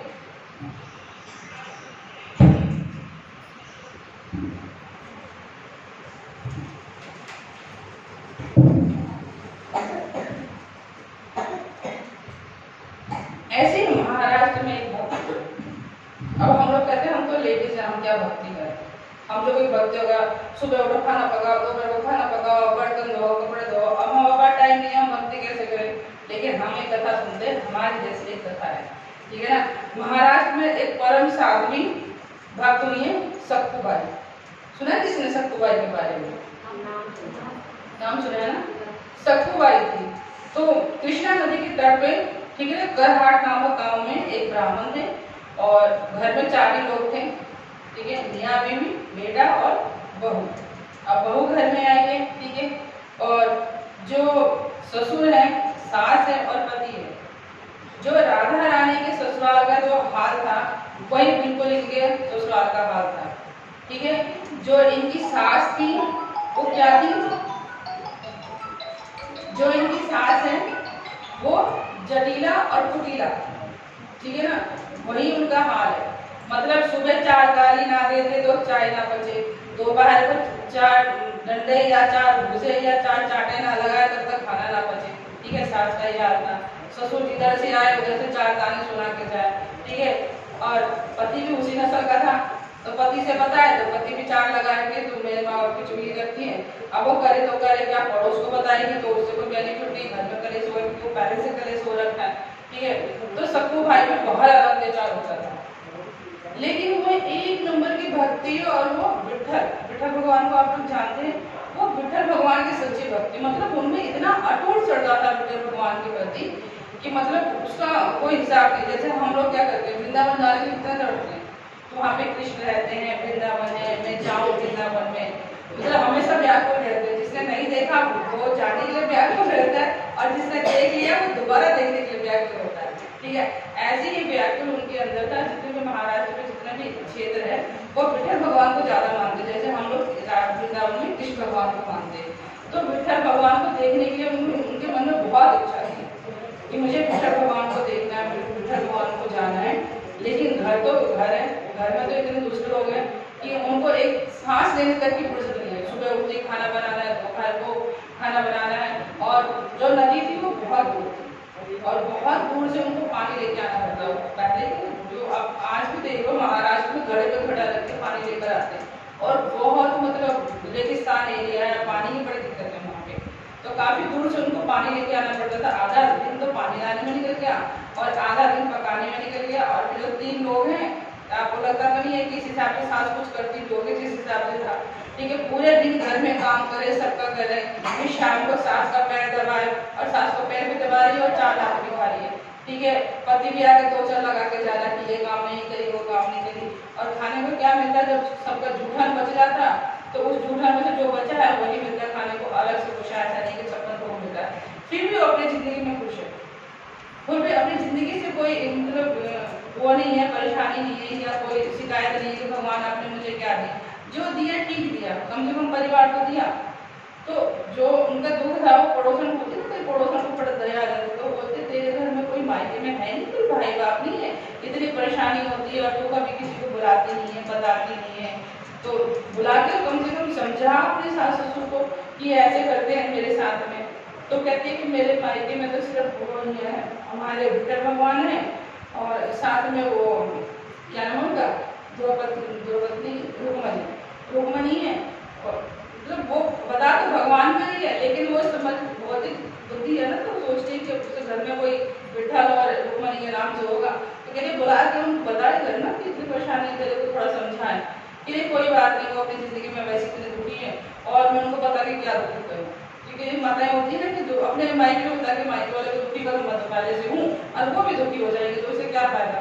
चलो कोई बात नहीं, जो हो रहा है तो भगवान की इच्छा, कभी ना कभी तो सही होगा। तो जैसे हम लोग वृंदावन में यात्रा बना के जाते हैं, ग्रुप बना के, जैसे हम लोग अभी गए थे, ऐसे ही वहाँ पे ग्रुप बना के विठल भगवान के वहाँ पे मंदिर में जाते हैं। तो ऐसी ही संगत जा रही थी, तो उनको सखुबाई को पता चल गया कि यहाँ पे विठल भगवान के दर्शन के लिए जा रहे हैं। तो उनका बड़ा मन विचलित हुआ, बड़ा बेचैन हुआ कि मैं जाऊँ। तो पानी भरने के नर्मदा नदी को गई थी, तो उन्होंने देखा कि संगत जा रही है, तो खड़ा बड़ा सब छोड़ के और संगत के साथ में लगी कि चलो तो होगा, देखा जाएगा, पिटना तो वही, दर्शन करके पिट लूंगी, क्या फायदा, पहले पिटने से दर्शन करके पिट लूंगी, या 4 सुनना है तो दर्शन करके सुन लूंगी, दर्शन तो पहले भगवान के हो जाए। तो वो जाके संगत में नाचने लगी, खूब कीर्तन करने लगी। तो इतने में होते हैं ना, सीसीटीवी कैमरा लगाए रहते हैं आपके ऊपर, आप अभी क्या कर रहे हो, आप क्या करोगे।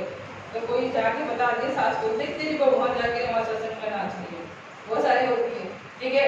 तो सास लेके और पति को लेके डंडा लेके निकली, अच्छा हमसे बिना पूछे सत्संग में आते, सत्संग में करेगी, पता है ना हमारे घर का नाम खराब कर रही है। वो पहुंच गया वो सत्संग में डंडा लगे और 1.5 घंटे शुरू हो गया वो मिशन करने।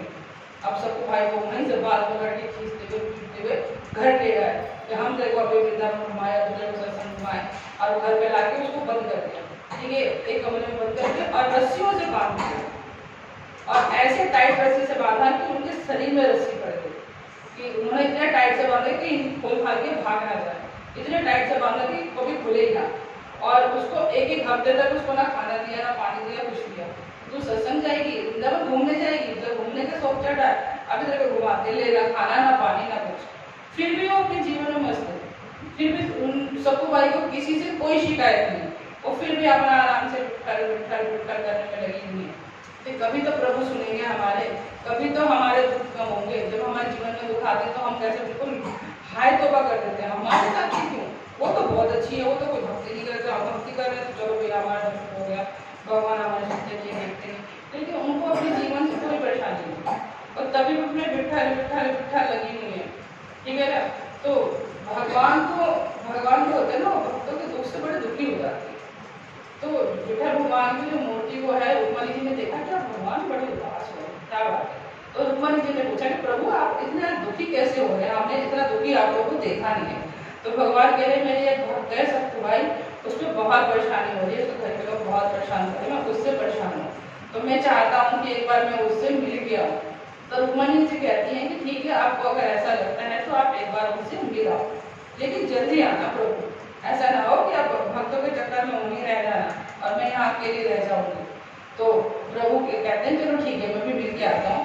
तो प्रभु क्या किया, एक गोपी का वेश बनाया और सप्पू बाई के पास में उसकी सहेली के रूप में और आके उससे बोला कि मैं तुम्हारी सहेली हूँ और तुम्हें विठल भगवान के दर्शन करने हैं, तो ठीक है तुम विठल भगवान के दर्शन करने जाओ, तुम्हारी जगह मैं बन जाता हूँ, अब मैं घूंघट ओढ़ूंगा, किसी को पता भी नहीं चलेगा, इतने में तुम दर्शन करके आना, मैं तुम्हें बांधूंगा और फिर मैं चला जाऊंगा, मैं चली जाऊंगी।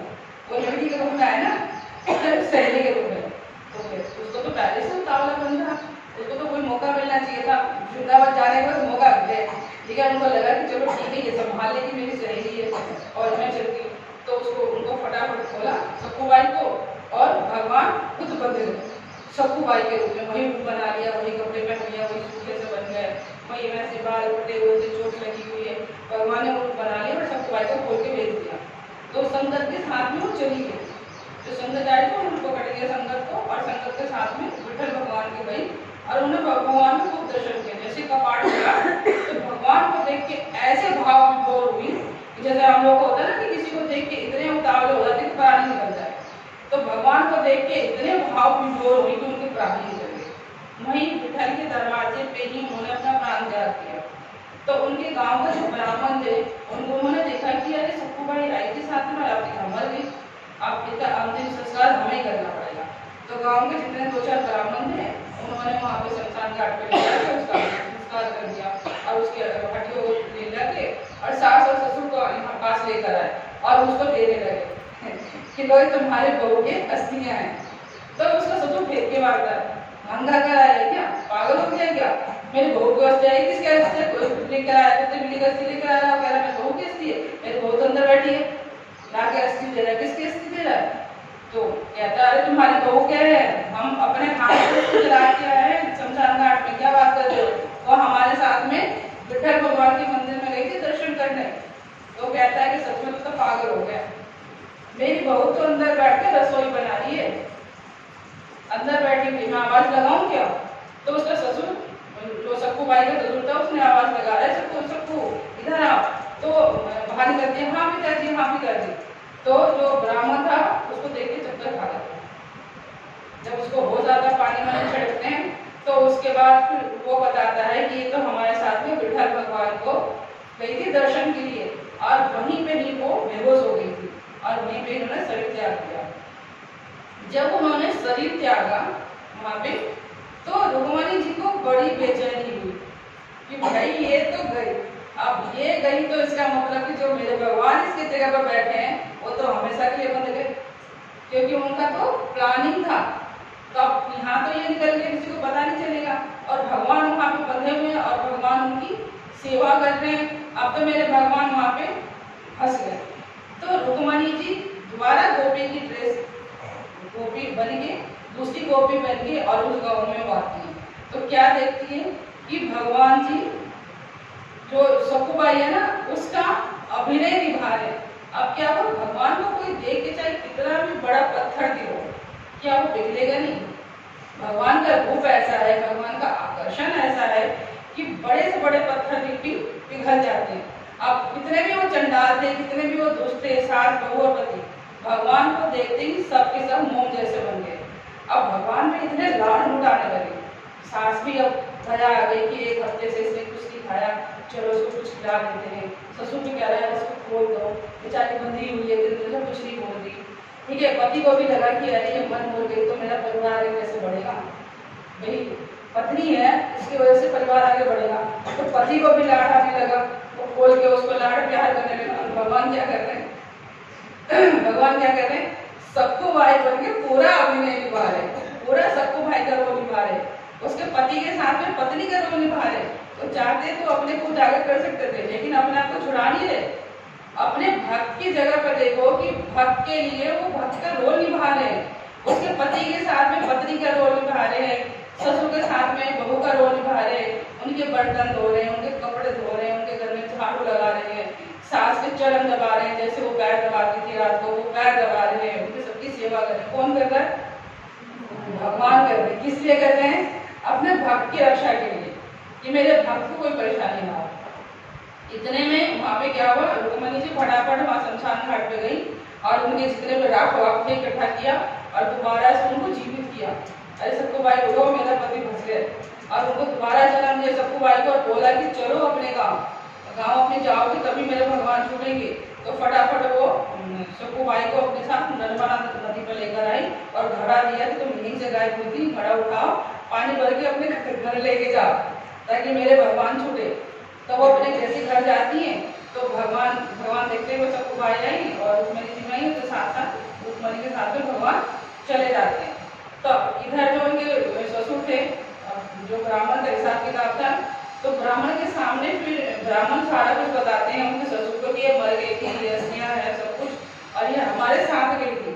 तो उनके ससुर कहते हैं नहीं, ये हमारे साथ में हमारी सेवा कर रही थी, हमारे घर में थी, हमारे पड़ोसी से पूछो, हमारे पड़ोसी हैं वो तो सच बताएंगे ना कि सक्कू भाई यहीं पे थी।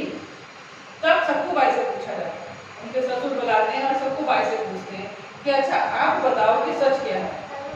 तो सक्कू भाई बोलती हैं कि आप लोगों ने जब मुझे बांधा तब तो मेरी एक सखी आई थी और उसने बोला कि मैं तेरे जगह बैठ जाती हूँ और तू चली जा विठल भगवान के दर्शन करने के लिए, क्योंकि मेरे मन में जो इच्छा थी वो विठल भगवान की अपूर्ण इच्छा थी कि मैं बस एक बार वृंदावन चली जाऊँ मरने से पहले, एक बार मैं विठल भगवान के दर्शन कर लूँ मरने से पहले। तो उसने बोला तो मैं फट से चली गई क्योंकि मेरी इच्छा थी, प्रबल इच्छा। तो फिर पता चलता है कि अच्छा इतने दिनों से भगवान हमारी सेवा करते थे, भगवान ने वो रोल निभाया। तो उसके बाद फिर बोला कि सक्कू भाई तुम महान। फिर सक्कू भाई के चरणों में वो लोग गिर गए और फिर उसके बाद फिर उनको देवी के रूप में बना दिया। तो आज भी महाराष्ट्र में सक्कू भाई के नाम से बहुत कुछ है। ठीक है, ऐसे हमारे संत तुकाराम हुए, उनकी कथा मैंने पहले भी सुनाई है। ऐसी एक भक्त हुए राजस्थान में, ठीक है ना, राजस्थान में भी ये कई तरह की भक्तों की कथा है। इसके माध्यम से हम समझ सकते हैं कि हमारी भक्ति का स्तर कहाँ है। हम लोग क्या है, हम भक्ति कर तो रहे लेकिन क्या हम फॉर्मेलिटी पूरा कर रहे हैं या ठीक टाइम पास ही कर रहे हैं कि हम भक्ति कर रहे हैं या सच में हम भक्ति कर रहे हैं। हम इन भक्तों के माध्यम से समझ सकते हैं कि इनके भक्तों के कितनी अटूट विश्वास था कि भगवान को स्वयं आना पड़ा, भगवान को स्वयं आना पड़ा इनकी जगह पे रक्षा करने के लिए। तो ऐसे ही राजस्थान में एक जाट थे, उनके घर में एक बच्चा हुआ, तो बच्चा ज़्यादा 4-5 साल का होगा, छोटा था। तो घर में आ जाते ना बाबा जी वगैरह आ जाते, घूमते फिरते, जमता जो भी बहता पानी जहाँ मर्जी वहाँ चले जाते बाबा लोग। तो घूमते फिरते एक त्रिलोचन पंडित करके थे इनके, तो उनके घर में आए। तो आए तो 1-2 दिन बाबा ठहर के जाते हैं, ठीक है ना। अगर कोई अच्छा घर हो, संत हो, कोई सेवा पानी करता हो तो 1-2 दिन बाबा लोग ठहर के जाते हैं कि चलो थोड़ा हम लोग भी खातिरदारी करवा लें और गृहस्थी को भी थोड़ा गृहस्थ शुद्ध हो जाता है। तो बाबा लोग की तो फिर आदत है ना सुबह सुबह उठ के पूजा पाठ करने की, शालिग्राम रखते हैं वो लोग अपने साथ में, शालिग्राम की पूजा करते हैं। तो कोशिश करनी चाहिए कि जितने भी प्रभु जी वगैरह हैं वो शालिग्राम की पूजा करें, क्योंकि विधान है कि सिर्फ प्रभु जी लोग ही शालिग्राम की पूजा कर सकते हैं, माताओं के लिए वो वर्जित है। ठीक है, माताओं के लिए थोड़ा श्रापित है कि शालिग्राम की पूजा नहीं करती, सिर्फ पुरुष ही कर सकते हैं। तो कोशिश करें कि शालिग्राम की पूजा करें, क्योंकि उसका जो पावर है वो पावर बहुत ही स्ट्रॉन्ग है। कहते हैं कि शिवलिंग से भी ज्यादा पावर शालिग्राम में होता है। तो शालिग्राम की पूजा करनी चाहिए अगर विधि विधान से कर सकते हैं तो। ठीक है, तो ऐसे ही उस घर में बाबा पूजा करने लगे शालिग्राम की। तो छोटा बच्चा होता है ना, खेलते खेलते आता है, बाबा क्या कर रहे हो, ये पत्थर की पूजा क्यों कर रहे हो, मुझे चाहिए पत्थर, में खेलूंगा इसको ऐसे मार मार के खेलूंगा, मुझे पत्थर चाहिए, मुझे पत्थर चाहिए। होता है ना बच्चे जिद करने लग जाता है तो उनको समझ नहीं होती, तो परिवार वाले समझाते कि नहीं बेटा ये भगवान जी है, तो मुझे भगवान ही चाहिए, मुझे एक पत्थर ही चाहिए। वो जो धन्ना नाम था ना उस बच्चे का, तो धन्ना जिद पे अड़ गया कि मुझे ये पत्थर चाहिए, मुझे ये भगवान चाहिए, मुझे चाहिए। बाबा को लगा कि अगर बच्चे को दे दूंगा तो एक बोर्ड फाड़ देगा भगवान जी को फेंक फाड़ के। तो उन्होंने बोला कि ठीक है, आज मैं भगवान जी को पूजा कर लेता हूँ, कल ये भगवान जी मैं तुम्हें दे दूंगा, कल तुम भगवान जी को पूजा करना, तुम ले लेना। आज तो मैंने इनको कर दिया पूजा, इनको पूजा श्रृंगार कर दिया, तो तुम कल मुझे श्रृंगार करना, कर दे रहे हो। तो बच्चा खुश हो रहा है, मुझे कल तो मिलेगा। तो पंडित जी को लगा कि बच्चे को कैसे समझाऊं, शालिग्राम दे नहीं सकता और बच्चे को मना कर नहीं सकता, ये झोली से निकाल के भागता है। तो उन्होंने युक्ति सोची, आसपास में पहाड़ थे, पहाड़ पे गए, ऐसे गोल गोल पत्थर, काला काला पत्थर उठा लाए, ठीक है, और उससे बड़ा पत्थर उठा लाए। अब बच्चा तो बच्चा है, छोटा बच्चा है, उसको तो लगता है ना कि चलो ठीक है। अब दूसरे दिन बाबा बैठे और बच्चे को बुलाया, और जो पत्थर लेके आए थे उसका भी अच्छे से श्रृंगार कर दिया, उससे ज्यादा अच्छा कर दिया, शालिग्राम से ज्यादा अच्छा। और बच्चे को बोला कि देखो ये बड़े भगवान जी है और ये छोटे भगवान जी है, और ये श्रृंगार ज्यादा अच्छा, इनका तो अच्छा नहीं है, ये तो फिर ऐसे बैठे। अब बताओ दोनों में से कौन सा लोगे। अब बच्चे को सलाह तो बड़ा वाला भगवान दूंगा। अब वो बड़े वाले पत्थर को जो पत्थर ले गए थे बाबा, अब वो बड़े वाले पत्थर उठाकर बच्चा खुश।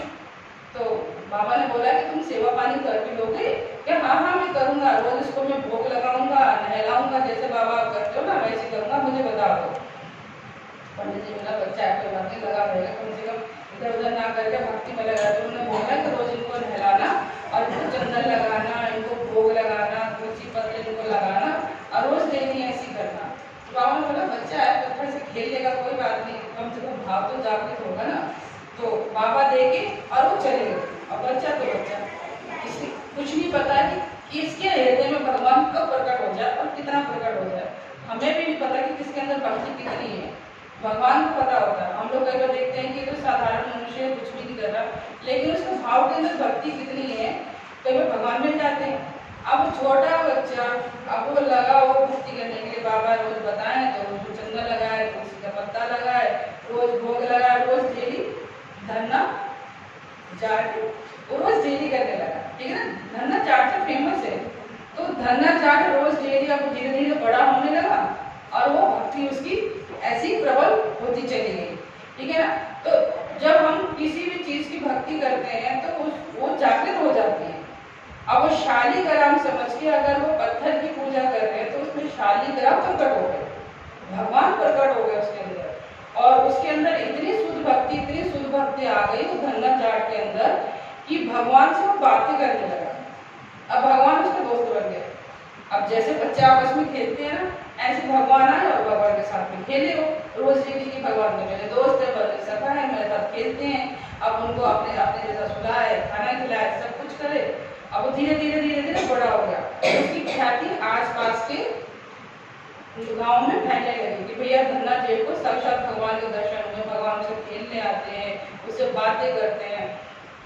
तो जितने संत होते हैं ना, जब ऐसी जगह देखते हैं तो वो मिलने के लिए चले जाते हैं। अब झुंड के झुंड संत जितने भक्त थे वो मिलने आने लगे।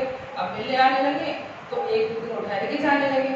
लेकिन जो धन्ना जाट था वो बड़े किसान थे, मतलब काफी संपन्न थे, तो सबकी उन्होंने प्रीति भोज करनी शुरू कर दी, सबको खिलाना शुरू कर दिया, सबको भोग बना बना के खूब खिलाए।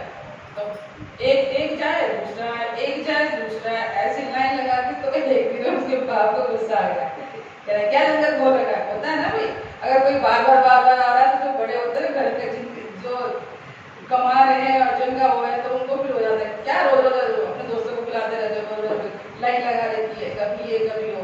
कल के बाद देख डालो किसी संत को यहाँ पे दरवाजे पे कमाता उमाता है नहीं, खेती बाड़ी होते नहीं, पूरे दिन में खेत में जलता हूँ, कमा के लेके आता हूँ, अब पता चले कि लंगर के खाने में लगा हुआ, पानी भी लगाए फक्कड़ बाबाओं को काम है नहीं, रोज डेली आ जाते हैं कि मिल जाएगा छप्पन भोग। कल के बाद एक भी संत को यहाँ ना देखूं। और ऐसा है खेत में खेती करनी है, ये ले बीज गेहूं का और जाकर खेत में इस बीज को डाल दिया ताकि खेत में फसल उगे और फिर आगे हम लोग उसमें कर सके। अब उसको बोरे में तो दे दिया धन्ना जाट को कि जा इसको बीज को उगा गया। अब वो जैसे रास्ते में गया उसका संत मिल गए, फिर से संत मिल गए। अब वो संत मिल गया तो उन्होंने साक्षात प्रणाम किया, सभी संतों को प्रणाम किया तो बोला कि आप कहाँ जा रहे हो? तो सभी ने बोला कि सुना है कि एक गांव में धन्ना जाट करके है तो बहुत बड़ा भक्त है, भगवान उसको मिल गया साक्षात, बस उसी से मिलने जा रहे हैं। तो उन्होंने बोला कि जिसके बारे में आप बात कर रहे हो वो नहीं हूँ, आपने मुझसे मिल तो लिया। तो कह रहे ठीक है चलो एक दो दिन गाँव में आपके ठहरेंगे। तो उसके दिमाग में आया तो अभी तो पापा ने मेरी उतारी है अच्छे से कि एक भी भक्त ना देख लूँ मैं यहाँ पे और ये फिर चले गए तो जाट ठहरे सीधा जाट उठाएंगे, ठीक है ना, वो बजाना शुरू कर देंगे, मुझे तो बचेगी साथ में इनको भी बचेगी, तो इससे अच्छा है कि कुछ युक्ति लगाता हूँ। तो उसने बोला कि कहाँ आप गांव में जाओगे, वहाँ पे बहु बेटियां हैं, आप नंदन वो आपको देंगे, वो डर जाएगी, आप ऐसे शर्मा जाओगे, उससे तो अच्छा है कि हम यहीं पे बुद्धि की खोज कर लेते हैं। तो क्या बाबा ने सोचा कि क्या गिरा गाँव में जाएंगे जरूर थकेंगे, उससे अच्छा तब ये मिल ही गया तो ठीक है यहीं पर कर लेते हैं। तो आप लोग यहीं रुको, मैं आप लोगों की प्रसादन की व्यवस्था करता हूँ। अब धन्ना जेठ कमाता तो है नहीं, जेब में 1 रुपया नहीं है और बाप ने पहले मना कर रखी आप वो करे क्या, उसे सोचा बोली तो है मेरे पास, है ना, जो देखा जाएगा। उसने गेहूं जो बीज मिला था उसको लेके गया दुकान पे, उसको बेचा और उससे फिर प्रसादन का सामान लाया और खूब उसमें संतों को खिलाया। अब संत खा पी के तो हो गए और वो चले गए। अब जब चले गए उसके बाद उसको याद आया कि पापा ने तो मुझे बीज दिया था खेत में बोने के लिए और बीज तो मैंने खिला दिया संतों को, अब मैं खेत में क्या बोऊंगा? अगर मैंने नहीं बोया तो फिर तो सीधा लड़ बजेगी, ठीक है सीधा। और पापा लोग क्या करते हैं जो बोलते ना जाट होती है लड़ी उठाएंगे, तो उन्होंने क्या किया कि अब वो अपने पापा से डर गए क्योंकि पापा पहले से उसे हो रखे थे। तो उन्होंने युक्ति लगाई, जो बोरा था ना उस बोरे में भरा रेता और रेता ले जाके वैसे खेत जोता और जैसे हम बीज डालते हैं ना ऐसे एक्टिंग किया, ठीक है। भक्तों को एक्टिंग बहुत अच्छे से करके आते हैं बचने की। तो उन्होंने क्या किया वहाँ पे खेत में गए, खेत में जोता और जोतने के साथ में उसमें बीज ऐसे रेते को ऐसे डाल दें कि जैसे लोगों को आस पड़ोस को दिखेगी तो भी ना बीज ही बोला है। हाँ तुम्हारा बेटा भी बोल दूंगा ना पापा से यहाँ मैं खेत बो के आया हूँ तो हो सकता है चिड़िया खा गई हो या फसल बर्बाद हो गई है, बाद में बहाना कर दूंगा, पहले एक्टिंग तो कर लूँ। तो उन्होंने अपने पूरा जो मेहनत है वो पूरी मेहनत करी ताकि देखने में सबको लगे कि इन्होंने भैया बीज बोया है खेत में, खेत लह रहा है। तो क्या हुआ अब वो उन्होंने बीज बोल दिया, पिता ने पूछा कि कराया? हाँ पिताजी मैं सारा बीज खेत में उगाया है, सही में काम करके आया हूँ। तो पिता बोले सही बोल रहा होगा, झूठ तो बोलता नहीं है कभी। और आराम से ठाट से चारपाई पे चद्दर ओढ़ी और लेट गए, ठीक है। 2 दिन बाद सारे गांव वाले भागे भागे आ रहे, अरे धन्ना जाट कमाल हो गया, धन्ना जाट कमाल हो गया। कह रहा क्या कमाल होगा, अभी तो पिटवाएंगे। अब उनको पता चल गया होगा खेत में कुछ नहीं है और कुछ उगा नहीं है, अभी पापा से बोल के मेरे को पिटवाएंगे। वो चद्दर तारी तो वारस हो गए। उनके पिता के पास गए, बोला अरे हमने तो ऐसा चमत्कार तो जिंदगी में पहली बार देखा है कि बीज डाला और 2 दिन में फसल हो गई और वो फसल बड़ी हो गई, लहलहारी फसल, और हमारे तभी अमृत भी नहीं हुए। तो धन्ना जाट कह रहा सच में ये फ्री के लिए, सच में ये पिटवाएंगे। अब वो भाग लिया। तो फिर 2-3 गाँव के जो बड़े बूढ़े लोग आए, जब उन्होंने बोला कि नहीं ये लोग सच बोल रहे हैं तो उसको भी यकीन हुआ कि अच्छा ऐसा हुआ है कि मैं तो रेता हो गया और खेत में फसल कैसे हो गई। तो उन्होंने सबने जाके देखा कि सच में ऐसा हुआ है। तो जाके देखा कि खेत में फसल खूब अच्छे से लहरा रही है, जैसे कि मतलब और ऐसे पंक्ति में लगी हुई है जैसे कि बिल्कुल उसको तरीके से बोया गया हो, एक भी इधर की उधर नहीं। भगवान की फसल है ना। अब उन्होंने जो बीज है वो कहाँ बोया? संतों के पेट में, और वो हुआ कहाँ?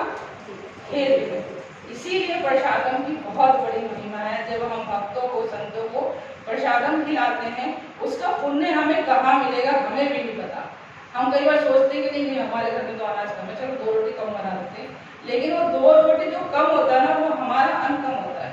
और 2 रोटी अपने हिस्से की भी खिला ले, धना चाट ने क्या किया, वो चाहता तो उसमें से आधा बचा लेता, आधा उनको खिलाता, लेकिन वो दिल का इतना भक्ति थी ना, भक्तों के हृदय में ऐसी भाव होता है, उसने पूरा का पूरा खिला दिया। बाद में जो होगा देखा जाएगा, और बाद में जो होगा वो प्रभु की लीला होगा।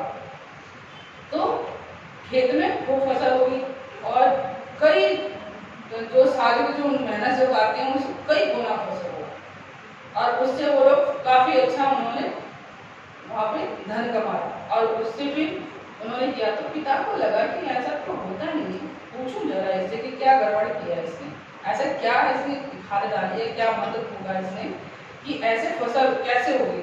तो उन्होंने अपने पिता से बोला, और पिता ने एक पुत्र से पूछा कि तुमने ऐसे क्या किया, जो फसल इतनी अच्छी हो गई, हमें भी बता, हर साल हम ऐसे ही करेंगे।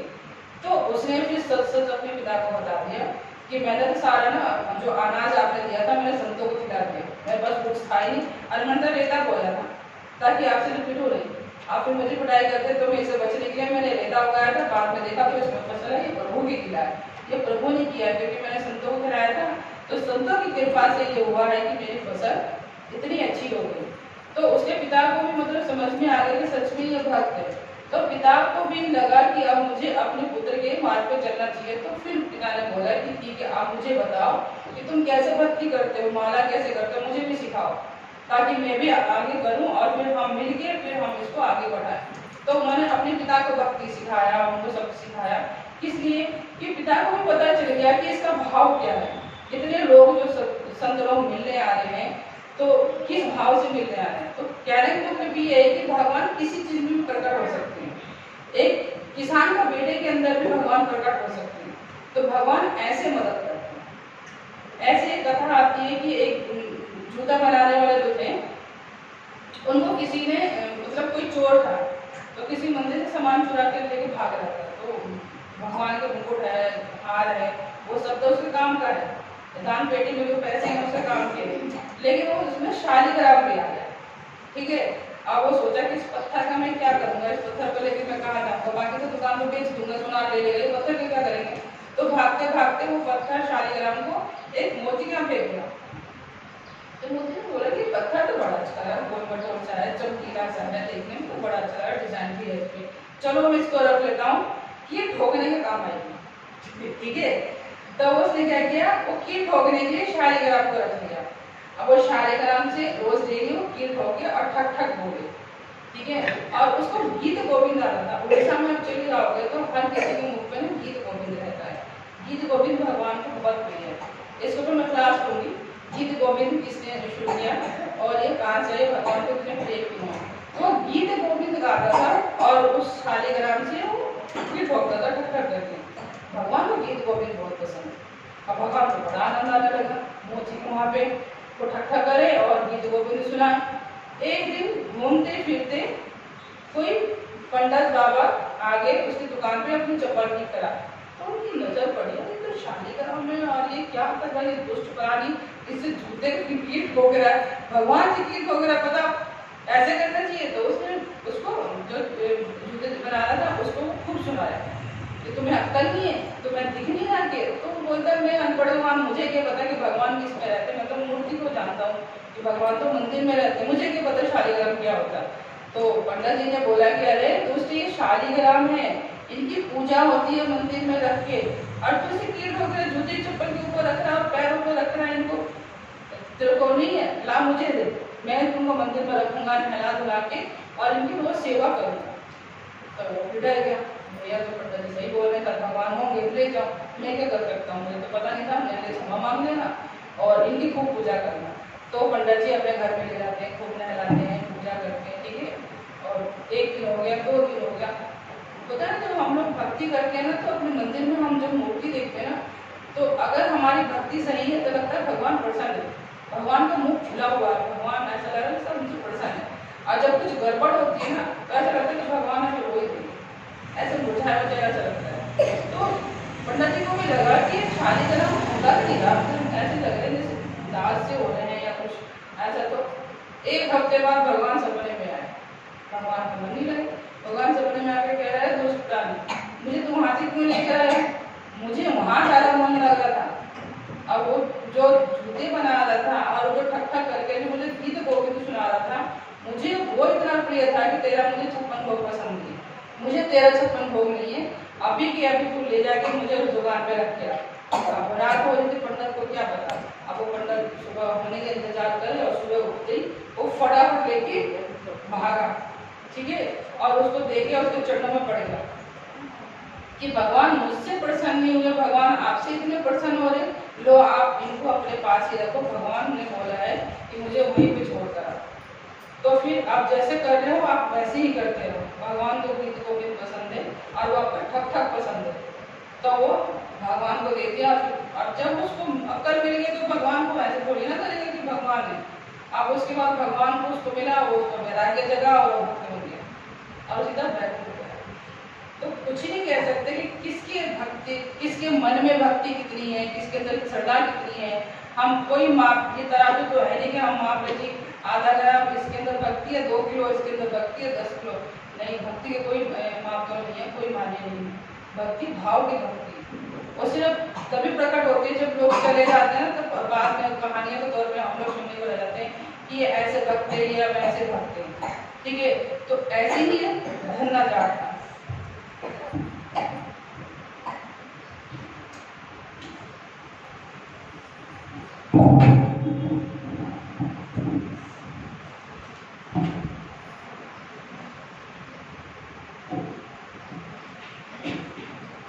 ऐसी एक भक्त में मुस्लिम भक्त रस खान, किसने सुना रस खान के बारे में? सुना होगा, ठीक है ना, और अच्छे से नॉलेज होगी। ये दिल्ली के एक मुसलमान, ठीक है ना। तो ज्यादातर लोग होता है ना, पान खाने की इच्छा होती है, ये लोग ज्यादा पान खाते हैं। तो किसी दुकान पे गए, दिल्ली की दुकान पे, किसी दुकान पे जाके पान खाने लगे, तो दुकान वाले ज्यादातर फोटो टांग के रखते, बहुत सारे भगवानों की, तो फोटो टांगी हुई थी, कृष्ण की टेढ़ी टांग बंसी बजा रहे। तो कह रहे हैं कि अरे ये कौन है तो टेढ़ी टांग लेके खड़ा हुआ, नंगे पैर खड़ा हुआ है और बंसी बजा रहा है जंगल में, कौन है ये? उसने बोल, और कहाँ रहता है, कौन है? तो दुकान वाला बोलता है अरे कृष्ण है, कृष्ण, ये वृंदावन में रहते हैं, तुम्हें वृंदावन मिलेंगे। अब जब एक बार कृष्ण की जब भक्ति जगती है ना, तो वैराग्य और बावरे होने से कोई नहीं रोक सकता। शराब का नशा भी ना 1% है, जो भक्ति के नशा जब चढ़ती है ना, तो पूरे संसार के नशा उतर जाती है। अब उसके मन में वो नशा चढ़ी, वैराग्य उत्पन्न हुआ, अच्छा नहीं ये तो बड़ा सुंदर लग रहा है देखने में, बेटी काग लेके खड़ा बंसी बजा रहा, मस्ती करता हुआ, इसको मिल के आना पड़ेगा।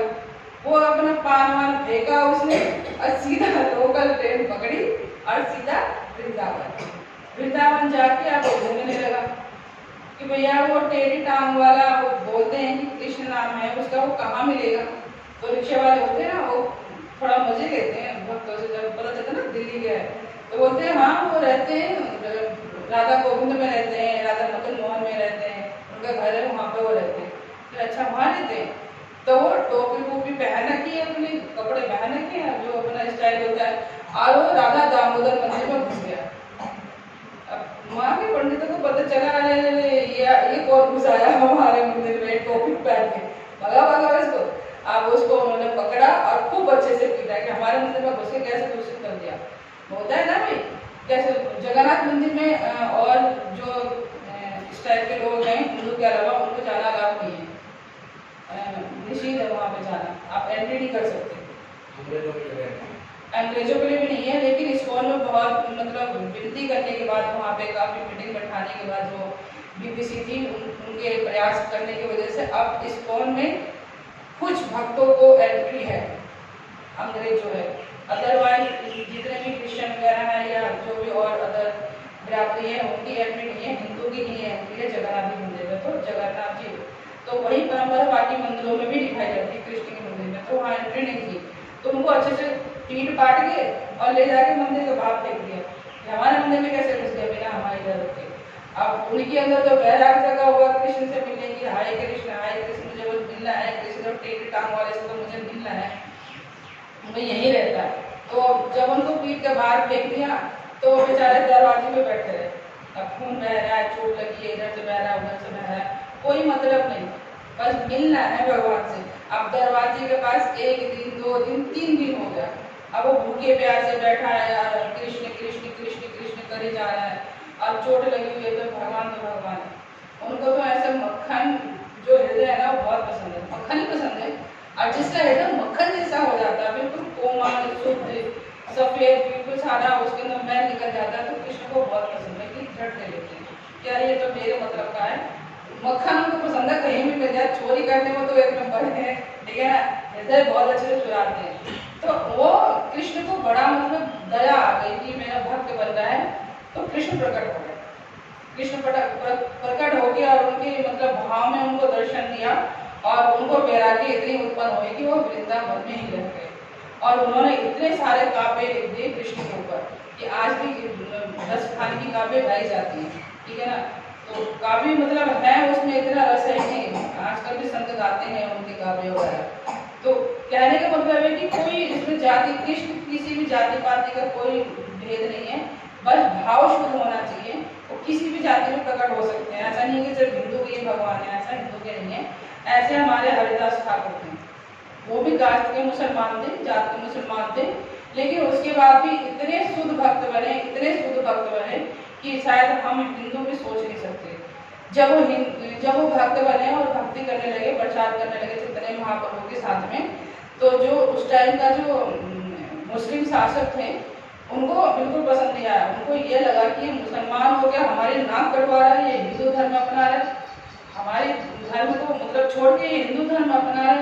इसको ऐसा करो, इसको 20 चौराहे पे 20 चौराहे पे और 20 बाजार पे 20 मतलब 20 गांव का जो बाजार है उसके बीच में ले जाके और उसको इतने कोड़े मारो, इतने कोड़े मारो कि जब तक ये बेहोश ना हो जाए, ताकि बाकी जो कौम वाले हैं उनको देख के लगे कि अगर आप धर्म परिवर्तन करते हो तो क्या मतलब सजा मिलती है।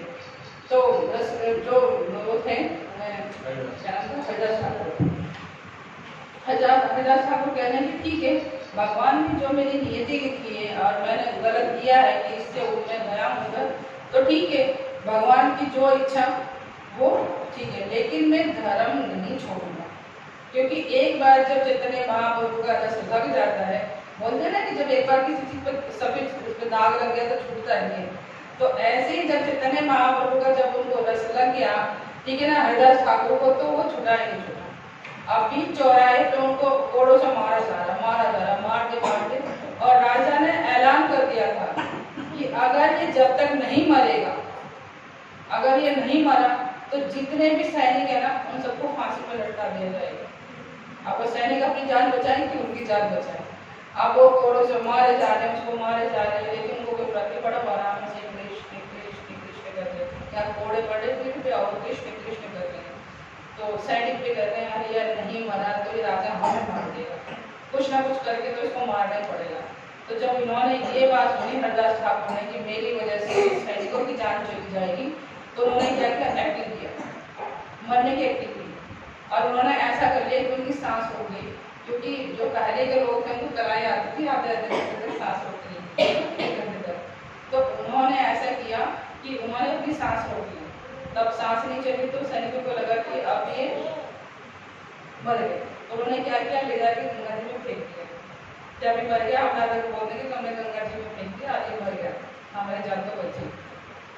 तो वो बहते बहते बहते बहते कहाँ गए, चैतन्य महाप्रभु के पास, नदिया के उस पार है मायापुर में नदिया के उस पार। तो नदिया के उस पार गए, चैतन्य महाप्रभु को मिले, तो उन्होंने फिर उनको गोद में उठाया और फिर मतलब पानी वानी निकाला तो जीवित हो गए। उसके बाद फिर उन्होंने ऐसा प्रचार किया कि पूरे लोक में हरिदास ठाकुर फेमस हो गए। और जब उनकी और प्रचार बढ़ने लगी तो उस टाइम का जो शासक था, मंत्री होते हैं, नेता होते हैं, तो उस टाइम का शासक था जो हिंदू था और मुसलमान बन गया था, और उसको मतलब उपाधि मिलेगा मिलता था ना, मुसलमान बनोगे तो तुम्हें मंत्री बना देंगे, राजा बना देंगे। तो ऐसी लालच में ये रामचंद्र खान करके एक था, नाम तो रामचंद्र है, खान बन गया नाम। पहले कई आप कश्मीर में चले जाओ या उत्तराखंड या गढ़वाल में चले जाओ तो नाम तो हिंदू होगा, लेकिन बाद में उनका खान लगा होगा। उनके कुछ ऐसे सरनेम होते हैं जो मतलब सरनेम कुछ और है और नाम कुछ और है, तो पता चल जाता है कि हिंदू से ही डाइवर्ट हुए। तो हम लोगों को ना बहुत अपने आप को भाग्यशाली मानना चाहिए कि जो हमारे पूर्वज थे, हमारे पूर्वज इतने लीडर और इतने बहादुर थे कि 600 साल तक मुसलमानों ने शासन किया, ठीक है, 200 साल तक अंग्रेजों ने शासन किया, और इन दोनों ने पूरा का पूरा प्रयास किया कि जितने हिंदू हैं वो मुसलमान या क्रिश्चियन में डाइवर्ट हो जाए। जितने भी हमारे जितने संसार के जितने भी हमारे देश में सारे डाइवर्ट वाले, हमारे देश में कोई भी नहीं था इस टाइप का यवन परंपरा का टाइप। तो जितने भी हैं ये या तो लालच में ही परिवर्तन हुए हैं या डर से परिवर्तन हुआ, दो ही ऑप्शन हुआ, या तो उन्होंने लालच में परिवर्तन किया, आज भी यही हो रहा है समाज में, या फिर डर से करा गया। तो हम बहुत भाग्यशाली है कि हमारे पूर्वज ना लालची थे और ना डरपोक थे, इसीलिए आज हम हिंदू बच्चे हुए। अगर लालची या डरपोक में अगर उन्होंने परिवर्तन कर लिया होता तो हमें टोपी पहन के नमाज पढ़ते होते। अगर आज हम हिंदू हैं तो हमें गर्व होना चाहिए अपने पूर्वजों पे, अपने खानदान पे कि वो लोग नहीं थे और नहीं मतलब डाइवर्ट हुए और हम लोगों को हिंदू बनाए रखा। तो ये बहुत बड़ी मतलब हम लोगों के लिए खुशखबरी है कि हम लोग बचे रहे। तो इसीलिए अपने पूर्वजों का हमें बहुत धन्यवाद करना चाहिए और बुजुर्गों को बहुत धन्यवाद करना चाहिए, और उनके लिए ही कम से कम हमें भक्ति करनी चाहिए। और जो भी भक्ति है कम से कम उनको दो, चाहे वो जीवित हो या नहीं हो, आप अपनी भक्ति अपने पूर्वजों को दो। तो ऐसे ही जो राजस्थान था उसको बड़ी जेलियस हुई कि मैं हिंदू होके और मैं मुसलमान बन गया, और ये मुसलमान हो गया और ये हिंदू बन रहा है और हिंदुओं का प्रचार कर रहा है, चलो उसको सबक सिखाते हैं। क्योंकि वो छोटा राजा था ना, वो बड़े राजा का प्रेशर आया इसको करो, तो उन्होंने क्या किया, ठीक है अगर ये पिटाई से नहीं डर रहा है, किसी चीज से नहीं डर रहा, तो दूसरा भी तो ऑप्शन है। उन्होंने एक सुंदर वेश्या को तैयार किया, उसको अच्छे से पट्टी पढ़ाया और उसको बोला कि जाओ और उसका धर्म भ्रष्ट करो, उसका जो सन्यासी धर्म है उसको भ्रष्ट करो, क्योंकि पुरुष है कहीं ना कहीं उसका दिल पिघलेगा। तो वेश्या खूब अपना श्रृंगार मेकअप करके हाव भाव बना के और हरिदास ठाकुर के पास गई और जाके अपनी इच्छा प्रकट करी कि मैं आपके साथ में चाहती हूँ। तो हरिदास ठाकुर ने कहा कि ठीक है, आपका जो भाव है मैं उस भाव का सम्मान करता हूँ और मैं स्वीकार करता हूँ, लेकिन मेरी एक शर्त है कि मेरे को 3 लाख माला करनी है, मेरे को 3 लाख हरि नाम करना है, और जब तक मेरी 3 लाख हरि नाम नहीं हो जाता तब तक आपको इंतजार करना होगा। अगर आप ऐसा कर सकती हो तो जो आप बोलोगे मैं वो करूँगा। तो वैसा को लगा क्या हरि नाम तो मैं रटी की मैं बैठ जाती हूँ, करने के बाद तो फिर मेरी बात है। तो वो कहती है ठीक है मुझे मंजूर है, आप कर लो अपनी माला कर, मैं अपने यहीं पर बैठी रहूँगी। तो वो अपना माला शुरू कर दिए, हरे कृष्ण कृष्ण कृष्ण हरे हरे हरे राम राम राम हरे। ये 64 माला तो वो जोर जोर से बोल के करते थे, 64 माला वो धीरे धीरे करते थे, और 64 माला वो मन में करते थे रोज डेली। और जब तक वो 3 लाख हरे नाम नहीं ले लेते थे तब तक वो एक अन्न का दाना और वो एक बूंद पानी तक पीती थी। जब उनकी माला पूरी हो जाती थी तब वो कुछ खाते और पीते थे। उनका रोज डेली का नियम है। तुलसी जी के सामने करते थे, तुलसी जी सामने रखते थे और उसके सामने बैठ के अपनी माला करते थे। तो वेश्या बैठती रही, इंतजार करती रही, अब माला होगा अब माला होगा। सुबह से शाम हो गई, शाम से रात हो गई, वो बैठे बैठे वहीं सो गई। फिर उठी तो देखी तो फिर दोबारा जपने लगा हुई। अरे तो ये रुके कब, और दोबारा फिर दूसरे दिन फिर आए, फिर अच्छा और मेकअप बना कर आई, खूब बना कर आई, पहले दिन से और अच्छा बना कर, परफ्यूम कितने सब लगा कर आई कि कहीं तो कुछ गड़बड़ हो। तो उन्होंने वही शर्त रखी कि कल वाली शर्त है, मेरी माला हो जाए उसके बाद जो तुम चाहोगी वो मैं करूँगा, मुझे कोई आपत्ति नहीं है। तो कहती है अच्छा ये तुम्हारा सही, फिर चलो ठीक है। और फिर इंतजार करने लगी। अब इंतजार कोई बैठ के ऐसे कर रहा हो और सामने कोई जब कर रहा हो तो क्या जाएगा, उसके कान में क्या जाएगा, चाहे जाने ही अनजाने ही सही, वो जो जब कर रहे हैं वो उसके कान में जा रहा है।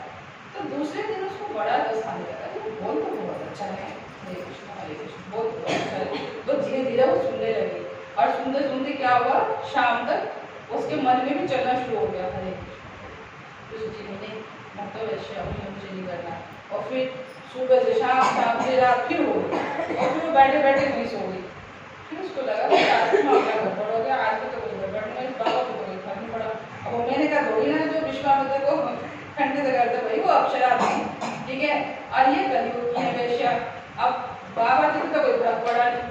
फिर तो उसके बाद फिर वो चांदगा जी के पास गई, और चांदगा जी के पास गई तो उसने बोला कि फिर बाबा को तो कोई फर्क नहीं पड़ा, वो तो मंदिर करने में लगा हुआ, उल्टा मैं बोर हो गई, बैठे बैठे हरे कृष्ण करने जा रहा है, मेरे को तो दिखाना। फिर चांदगा जी ने फिर दोबारा उसको लगाया, उसमें डबल पैसे, बस उस बाबा को तपस्या कर दे, बस तेरे को यही काम करना और कुछ नहीं करना, नहीं तो मैं तेरे को फिर बहुत तंग करूँगा, मैं इस देश से नगर से सबसे निकाल दूंगा अगर तूने ये मेरा काम नहीं। अब वो डर के मारे क्या करे, वो फिर दोबारा से गई, एक बार फाइनल और प्रयास कर देती हूँ, तो वो फिर दोबारा, और जितनी उसकी जान थी, जितना उसको समझ था, उसने पूरी ताकत लगा के आज गई हरिदास ठाकुर के पास में। तो हरिदास ठाकुर देखती उसको समझ गया, हल्की सी स्माइल देके और इशारा किया, मतलब कल वाला ये इशारा किया कि बैठ जाओ, मेरे को करने दो, तो बिना बोले वो चुपचाप बैठ गई। अब जो उसके मन में जो भाव उत्पन्न हुआ, तो जो मंत्र का जो पहले वाला जो वाइब्रेशन था, वो वाइब्रेशन स्ट्रॉन्ग हो गया। पहले तो मन में चल रहा था, अब वो उसको मुख से निकलने लगा। अब वो साथ में हरिदास ठाकुर के साथ में हरे कृष्णा करने लगे। अब वो हरे कृष्णा वो कर रहे हैं और ये भी कर रही है। अब उन्होंने तुलसी की परिक्रमा करी, तो साथ में इसने भी तुलसी की परिक्रमा करी, 4 परिक्रमा हो गई। अब जब तुलसी महारानी की जब उसकी कृपा हुई, तो वो सब कुछ भूल गई कि मैं वेश्या हूँ, कि मैं क्या हूँ। अब वो हरिदास ठाकुर के चरणों में गिर गई कि आप जो कर रहे हैं वो सही है, मुझसे बहुत बड़ा अपराध हो गया, मुझे चांदगा जी ने मतलब इस टाइम से भेजा था आपका तपस्या भंग करने के लिए, मुझे क्षमा करो और मुझे अपनी शरण में लो। तो जब कोई भक्त के शरण में आता है ना, वो बहुत दयालु होता है, तो भगवान से भी ज्यादा भक्त दयालु होता है, तो उनका हृदय पसीज गया। उन्होंने बोला कि ठीक है, आपने जो इससे पहले जितने भी कर्म किए हैं वो सारे कर्म आपके धुल गए, आप हरि भक्त के शरण में आ गए। तो उन्होंने फिर उनको दीक्षा दिया, वैश्या को दीक्षा दिया, और दीक्षा देने के बाद बोला कि ठीक है, जो मैं ये तुलसी और जो ये मेरा क्षेत्र है इसकी तुम रक्षा करो और यहाँ पे तुम प्रचार करो। और वो उन्होंने वहाँ से स्थान छोड़ दिया हरिदास ठाकुर, वो फिर दूसरी जगह पे जाके फिर प्रचार करने लगे। और उनको जो नाम दिया उन्होंने, मतलब ये जो वैश्या थी, उन्होंने इतना प्रचार किया कि आगे जाके काफी बड़ी संत बनी, ठीक है। तो मतलब इस टाइप से भाव है कि आप कथाओं से समझ सकते हो कि ऐसा कुछ नहीं है कि मतलब अब भक्त का कोई नाम हो है कि भक्त ऐसा ही होना चाहिए, पढ़ा लिखा हो, समझदार हो, तो अपग्रेड हो, ठीक है, इंटेलिजेंट हो, खूब धनवान हो, ऐसा कुछ नहीं है। इन कथाओं के माध्यम से हम समझ सकते हैं कि कोई बच्चा है, गरीब है, वैश्या से भी बदतर तो कोई हो नहीं सकता, ठीक है ना। अगर वैश्या को भी भक्ति मिल सकती है तो इस संसार में किसी को भी भक्ति मिल सकती है। तो वैश्या भी मतलब भक्ति बन सकती है, अपने कर्म छोड़ सकती है। ऐसी बहुत सारी कथाएं भागवतम में भी हैं कि वैश्या, एक वैश्या की कथा आती है, नाम मुझे याद नहीं है, कि वो वैश्या रोज डेली खड़ी होती थी और पुरुषों का इंतजार करती थी कि कोई अच्छा पुरुष आए और फिर मैं उसको फंसाऊं और मैं मतलब धन कमाऊं। तो रोज डेली ऐसे करते। तो एक दिन उसके मन में भाव जगा कि रोज डेली मैं पुरुषों का इंतजार करती हूँ, अगर मैंने इतना इंतजार भगवान का कर लिया होता तो मुझे भगवान मिल गए। जैसे उसके अंदर यह भाव जगा, उसका वैराग्य जगा और उस दिन से वो फिर भक्ति में लगती। इसकी भी कहानी भागवत में है। तो हम इन सब चीजों के माध्यम से समझ सकते हैं कि भक्ति कितनी स्ट्रॉन्ग है और भक्ति कितनी जरूरी है हमें करने के लिए। ऐसी गजेंद्र की कथा आती है, एक अजामिल की कथा आती है। अजामिल की कथा हम करके उसको विराम देंगे। ऐसे एक अजामिल का ब्राह्मण का बेटा था, ठीक है, ब्राह्मण का बेटा था और शादी ब्याह हो गई थी, पत्नी बहुत सुंदर सुशील, बच्चे भी हो गए थे। तो सुबह सुबह फूल लेकर आते ना भगवान जी के लिए कि भगवान को फूल चढ़ाएंगे, तो अब तो हम गार्डन बना लेते हैं, पहले जंगल हुआ करते थे, ये जंगल में फूल खिला तो वहाँ से तोड़ के लेकर आना है और भगवान को उसको चढ़ाना है। तो पिता ने बोला कि पुत्र जाओ, आप फूल लेकर आओ और भगवान को भी माला बनानी है और पूजा करनी है। तो एक दिन वो जंगल में जाते हैं, तो जंगल में वो क्या देखते हैं कि एक वेश्या और एक दुष्ट प्राणी नशे में चूर है। अगर नशे में बिल्कुल धुत हो रखे और वो गलत प्रवृत्ति कर रहे हैं, एक जंगल में ही नंग बना होकर गलत प्रवृत्ति कर रहे हैं, उसको देख के अजामिल के मन में भक्त का बेटा हो गया, भक्त का बेटा है, खुद भक्त है, संपन्न परिवार है, लेकिन वो गलत दृश्य देख के उसके मन में गलत प्रवृत्ति उत्पन्न हो गई, जो कि आजकल समाज में हम लोग इससे अपने बच्चों को बचाने में बहुत असफल हो रहे हैं। क्योंकि ये जो आपका YouTube है, आपका जो ऑनलाइन जो है, आप कहाँ तक बचाओगे? अगर सामने हो रहा है तो बचा लो, लेकिन बच्चा अगर आपके नजरों के अलग कर रहा है, आप उसको कैसे बचाओगे कि वो पढ़ रहा है कि वो क्या कर रहा है? आप इसे नहीं, जब से ऑनलाइन क्लास हो गई तो बच्चों के हाथ में मोबाइल हो चुका है। तो माताओं को बहुत सावधान रहना कि बच्चा कहीं गलत प्रवृत्ति में नहीं जा रहा है, ठीक है? ऐसे ही अचानक ने गलत प्रवृत्ति देखी और उसके मन में भाव उत्पन्न हो गया और फूल वूल सब फेंक फाक दिया उसने और वो जाके वेश्या के पास खड़ा हो गया कि मुझे भी आपके साथ में मतलब दृश्य करना है। तो वेश्या तो वेश्या, भाई उसको तो पैसा चाहिए, कोई भी मिल जाए। तो वेश्या ने बोला कि ठीक है, मैं आपके साथ में रहूंगी, लेकिन आपको अपना परिवार छोड़ना पड़ेगा, सबको छोड़ना पड़ेगा और मेरे लिए कमाना पड़ेगा, सिर्फ कमा के मुझे देना पड़ेगा, जितने कमा के भी दोगे तो मैं छोड़ के भाग जाऊंगी, उसको तो पैसे चाहिए, ठीक है ना? अजामिल में अंदर इतनी आसक्ति आ गई, वो इतना आसक्त हो गया, वो सब कुछ भूल गया, अपनी पंडिताई भूल गया, अपना परिवार भूल गया, अपने बीवी बच्चे तक भूल गया, बस वेश्या वेश्या वेश्या। वो उसके पीछे पागल हो गया, वो जहाँ ले जाए उसके पीछे पीछे जा रहा है। जैसे होता नहीं है, कुत्ते को पट्टा बांध देते हैं जहाँ घसीटो वहीं, अब वो जहाँ वेश्या घसीटे वहीं हो जाए, ठीक है? सारे दुष्ट काम करने लगे, क्यों? तो वेश्या को पसंद करना है ना। आज तो समाज में हो रहा है, भाई पार्टियों में जाना है, आपको गलत प्रवृत्ति में जाना है, अगर गर्लफ्रेंड ने बोला कि मुझे आईफोन चाहिए तो चाहे जेब काटूं, किसी की सर काटूं, मैं कुछ भी करूं, लेकिन उसको आईफोन दिलाओ। कितने केस हुए आप लोगों ने देखा होगा, टीवी कितने केस आ रहे हैं, कितने केस आ रहे हैं। तो किस लिए? कि मेरे को अपनी गर्लफ्रेंड की इच्छा पूरी करनी है, अगर आप नहीं दोगे तो दूसरे घर भाग जाएगी। वही वेश्या के साथ में उसको खुश करने के लिए वो खूब चोरी करने लगा, डकैती करने लगा, मारपीट करने लगा, लुटेरा बन गया, ठीक है? ताकि वो परसेंट है, अब उसको ला ला के दे, धीरे धीरे उसके बच्चे होने शुरू हो गए, ठीक है? गृहस्थी में साली ना कि उसने भी शर्त रखी कि तू मेरे लिए रहेगी, मैं तेरे को पेट भरूंगा, तेरा सब कुछ करूंगा। अब वो वेश्या उनके साथ में रहने लगी, बच्चे हो गए, एक बच्चे, दो बच्चे, 9 बच्चे हो गए। अब वो धीरे धीरे वो बूढ़ा हो गया, ठीक है? बुढ़ापे में एक बच्चा हुआ, अब बुढ़ापे में बाकी सब तो बच्चे बड़े हो गए, बुढ़ापे में हुआ तो जो लास्ट वाला बच्चा होता है ना, उसमें ममता ज्यादा होती है। अब बूढ़े में हुआ है बच्चा तो सारा लाड उसका, खाली टाइम है ना, अब खाली टाइम में तो बच्चे में लगा हुआ है। अब छोटा बच्चा तो साधु संतों को बुलाया, उसका नाम रखवाया, तो बाबा ने बोला कि इसका नाम रखो नारायण, तो नारायण रख दिया। अब पूरी आसक्ति अपने छोटे बच्चे में, नारायण पानी दे दे, नारायण खाना दे दे, नारायण ये दे दे, नारायण। अब पूरे दिन रात वो नारायण नारायण नारायण नारायण करता है, लेकिन वो कर किसको रहा है? बोल किसको रहा है ना? बोल तो बेटे को रहा है, लेकिन नाम किसका ले रहा? भगवान का। देखो नाम में कितना भाव है। हम लोग अपने बच्चे का क्या नाम, चिंटू पिंटू टिंटू है, ये नाम रखते हैं ना, है ना? और क्या नाम रखते हैं? गुग्गी गुग्गी। और क्या रखते हैं? और क्या नाम रखते हैं? और हम लोग क्या रखते हो मुझे बताइए? ऐसे ऐसे तो हम नाम रखते हैं जो अंग्रेज अपने कुत्ते का भी नाम नहीं रखते। अंग्रेज जो अपने कुत्तों का नाम रखते हैं वो हमारे बच्चों का नाम रख देते। तो हम क्या संस्कृति दे रहे हैं? पहले के जितने भी आप नाम देखो, आज से कुछ टाइम पहले, आप 50 साल पहले चले जाओ, आप लोगों के पिताओं का नाम पूछो तो उनका नाम कितने सुंदर सुंदर नाम है। ओम प्रकाश नाम है, हरि ओम नाम है, रामकृष्ण नाम है, ठीक है, रामश्याम नाम है, ठीक है, नारायण स्वरूप नाम है। कितने अच्छे अच्छे नाम थे, पता चल जाता है कि किस भगवान से रिलेट करते हैं, या इनके घर की जो माहौल है वो किससे माहौल है। लेकिन आजकल चिंटू पिंटू से पता नहीं चलता कि भैया चिंटू पिंटू किधर के, क्या मतलब क्या घर में है भी कुछ नहीं, कोई मतलब नहीं है। लेकिन माए खूब चिंटू पिंटू पप्पू पिंटू क्या नाम है, ठीक है? ऐसे मैं इसलिए बोल रही हूँ ताकि आपको पिंचो और आप लोग अपने बच्चों का ऐसा नाम ना रखो। समय अभी भी है, अगर किसी ने ऐसा नाम रखा है तो परिवर्तन कर दो। 10वीं तक हम परिवर्तन कर सकते हैं अपने बच्चों का नाम। घर में भी नाम परिवर्तन करो, घर में भी नाम चेंज करो, और अपने स्कूल के सर्टिफिकेट में भी नाम चेंज करो, भगवान का नाम रखो।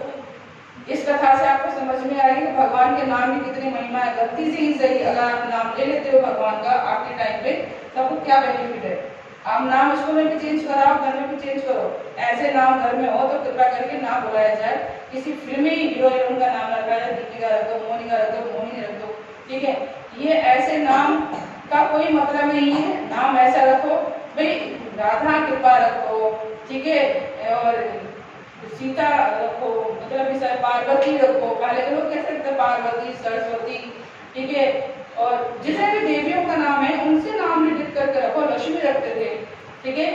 तो ऐसे नाम रखो कि आपको लक्ष्मी चाहिए तो लक्ष्मी से रिलेटेड नाम रखो ना घर में, भगवान चाहिए तो भगवान से रिलेटेड नाम रखो, ऐसे नाम नहीं रखो कि लगे कि कुत्ते को बुला रहे हो, ठीक है। तो ऐसे ही उसको साधु संतों ने बोला, ऐसे जब हम लोग के बच्चा होते हैं तो हम भी वैष्णव से या गुरु महाराज से ही नाम रखवाते हैं, तो गुरु महाराज तुलसी रखते हैं, जगन्नाथ रखते हैं, राम रखते हैं, इस टाइप में नाम देते हैं।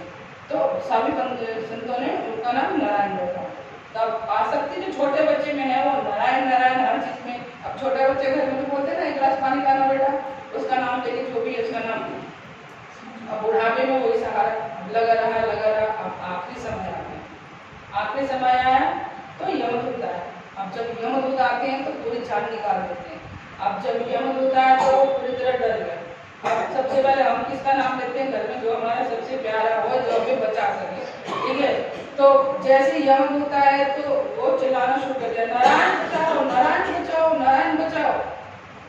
भगवान को लगा भैया मेरे को भक्त बुला रहा है, भाई पिछली भक्ति थी ना, उसकी भक्ति किया था उसने, वो भक्ति उसकी जागृत हो गई। इसलिए हम कहते हैं कि जब हम भक्ति करते हैं तो ये हमारी भक्ति मरती नहीं है, कभी ना कभी वो हमारे काम आती है। जैसे आप लोग की जो उम्र है वो कितने साल है, 40 साल 30 साल इतनी तो होगी।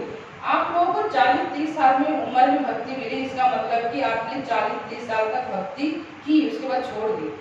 तो जिस उम्र से आपने भक्ति छोड़ी है उसी उम्र से आपको भक्ति मिली। अभी छोटे बच्चे इनको 5 साल में 7 साल में भक्ति मिली, तो इन्होंने जो भक्ति की है ना 5 साल 7 साल में भक्ति छोड़ दी। तो जहाँ से हम भक्ति छोड़ते हैं उस उम्र से हमें भक्ति मिलती है। तो इस तरीके से हम समझ सकते हैं। कई लोग 60 साल में मिल गए तो कहते हैं अब 60 साल हो गए क्या करें, अरे जहाँ से मिली वहीं से पकड़ लो, अगले जन्म में फिर आपको बचपन से मिल जाएगी। तो इसीलिए अगर भक्ति जहाँ से मिल गई है, इसीलिए भक्ति को नहीं छोड़ना। अगर भक्ति आपने छोड़ दी ना तो जो थोड़ी बहुत भक्ति है उसका असर कहीं ना कहीं आपको मिलेगा। जो उसने भक्ति की थी पहले, अब तो दुष्ट हो गया ना, सारे उल्टे काम दुष्ट काम कर रहा है, लेकिन भक्ति जो उसकी बची हुई थी उसके वजह से भगवान ने अपने दूतों को भेजा, भाई जाओ मेरा भक्त नारायण नारायण करके पुकारा, नारायण बचाओ नारायण बचाओ। तो भगवान ने एकदम से 4 भक्त अपने भेजे जो विष्णु दूत बोलते हैं। अब विष्णु दूत आते ही यम दूतों के साथ में युद्ध करना शुरू कर दिया। अब यम दूत कह रहे भैया हम प्राण लेने तो हम ही आते हैं, यमराज के तो हम ही दूत है, हम ही सैनिक है। अब होता है ना कि दिल्ली के तो हम ही पुलिस वाले हैं, अब हमें मारने के लिए दूसरा पुलिस वाला कहाँ से आ गया। आप किसी घर में पुलिस वाला जाए और उसको मारने के लिए दूसरा पुलिस वाला आ जाए तो उस घर में ऐसे कैसे आए। तो दिल्ली पुलिस सोचेगी ना दिल्ली के तो हम ही पुलिस है, ये कहाँ से आ गए, ये कौन से पुलिस वाले है। तो यमदूत को हैरानी हो गई, वो मतलब परेशान हो गए कि भैया हम आत्मा लेने आए हैं, ये 4 इतने सुंदर पुरुष कौन है जो हमसे युद्ध कर रहे हैं।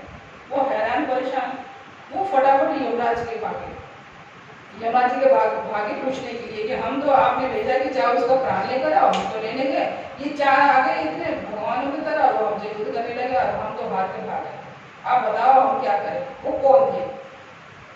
तो उसके बाद भी यमराज जी ने उनको, भागवतम में पूरी कथा है, भागवतम में जो यमराज जी ने यमदूतों को जो समझाया है वो पूरी हमारी वो है अध्याय है, हम कभी इस पर चर्चा करेंगे।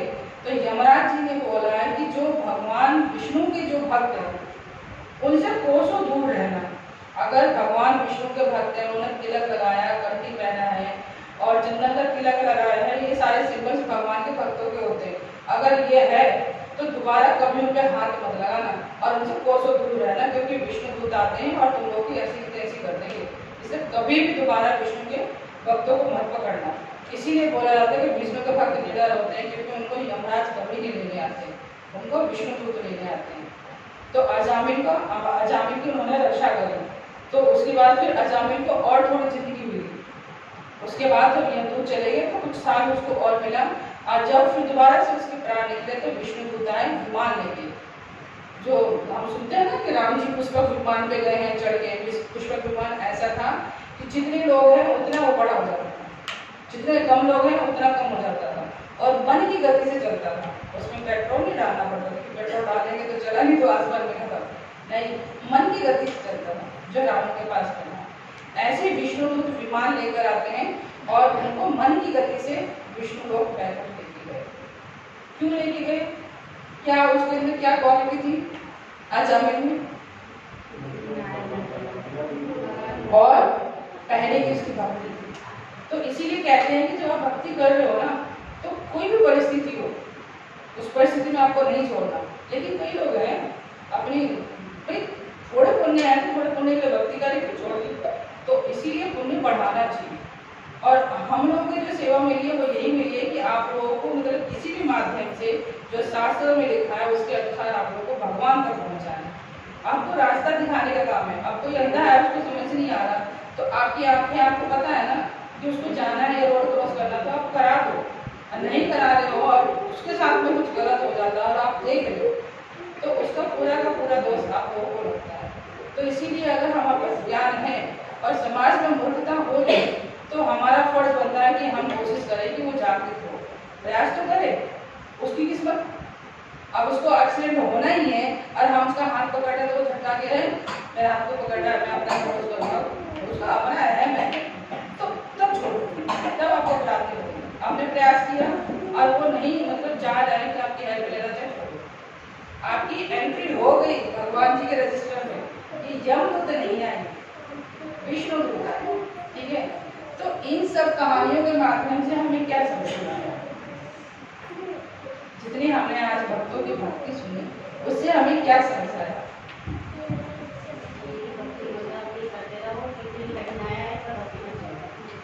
और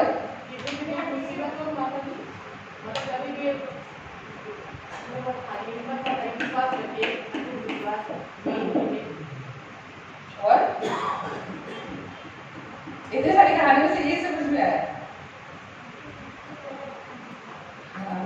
और आप कुछ कह रहे थे, कुछ बोल रहे थे, बोलो।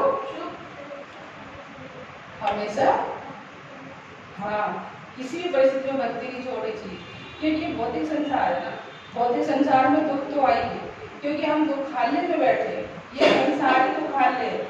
आप सोचो कि मुझे सुख मिले, मुझे सुख मिले, हर किसी की इच्छा होती है कि सुख मिले, लेकिन सुख मिलता ही नहीं। क्या मिलता है? दुख। तो जो भी दुख मिलता है उसी में सुख ढूंढो, उसी में सुखी ढूंढो, तो दुख आएगा नहीं, ठीक है। तो हमें इन सब भक्तों से बहुत कुछ सीखने को मिलता है। ये तो होते हैं, ये आने वाली जनरेशन के लिए सीख दे जाते हैं। इसीलिए आज हम सिर्फ भक्तों की कथा लेकर आए ताकि हम कथा अलग अलग सुन रहे हैं, कभी गर्व का, कभी नर्क का, तो थोड़ा भक्तों का भी थोड़ा सा हो, ठीक है। तो समझ में आया? प्रयास सही रहा? ऐसा लगा जैसे हम किसी दूसरी दुनिया में भक्तों की कथा सुन रहे हैं, नहीं, ठीक है। तो अच्छा है, ये हमें भी प्रयास करना चाहिए कि हम भी किसी कहानी में कहीं कोई कहानी हमारे साथ में जुड़ जाए, तो प्रयास हम ऐसा करें कि हमें कथा बन जाए।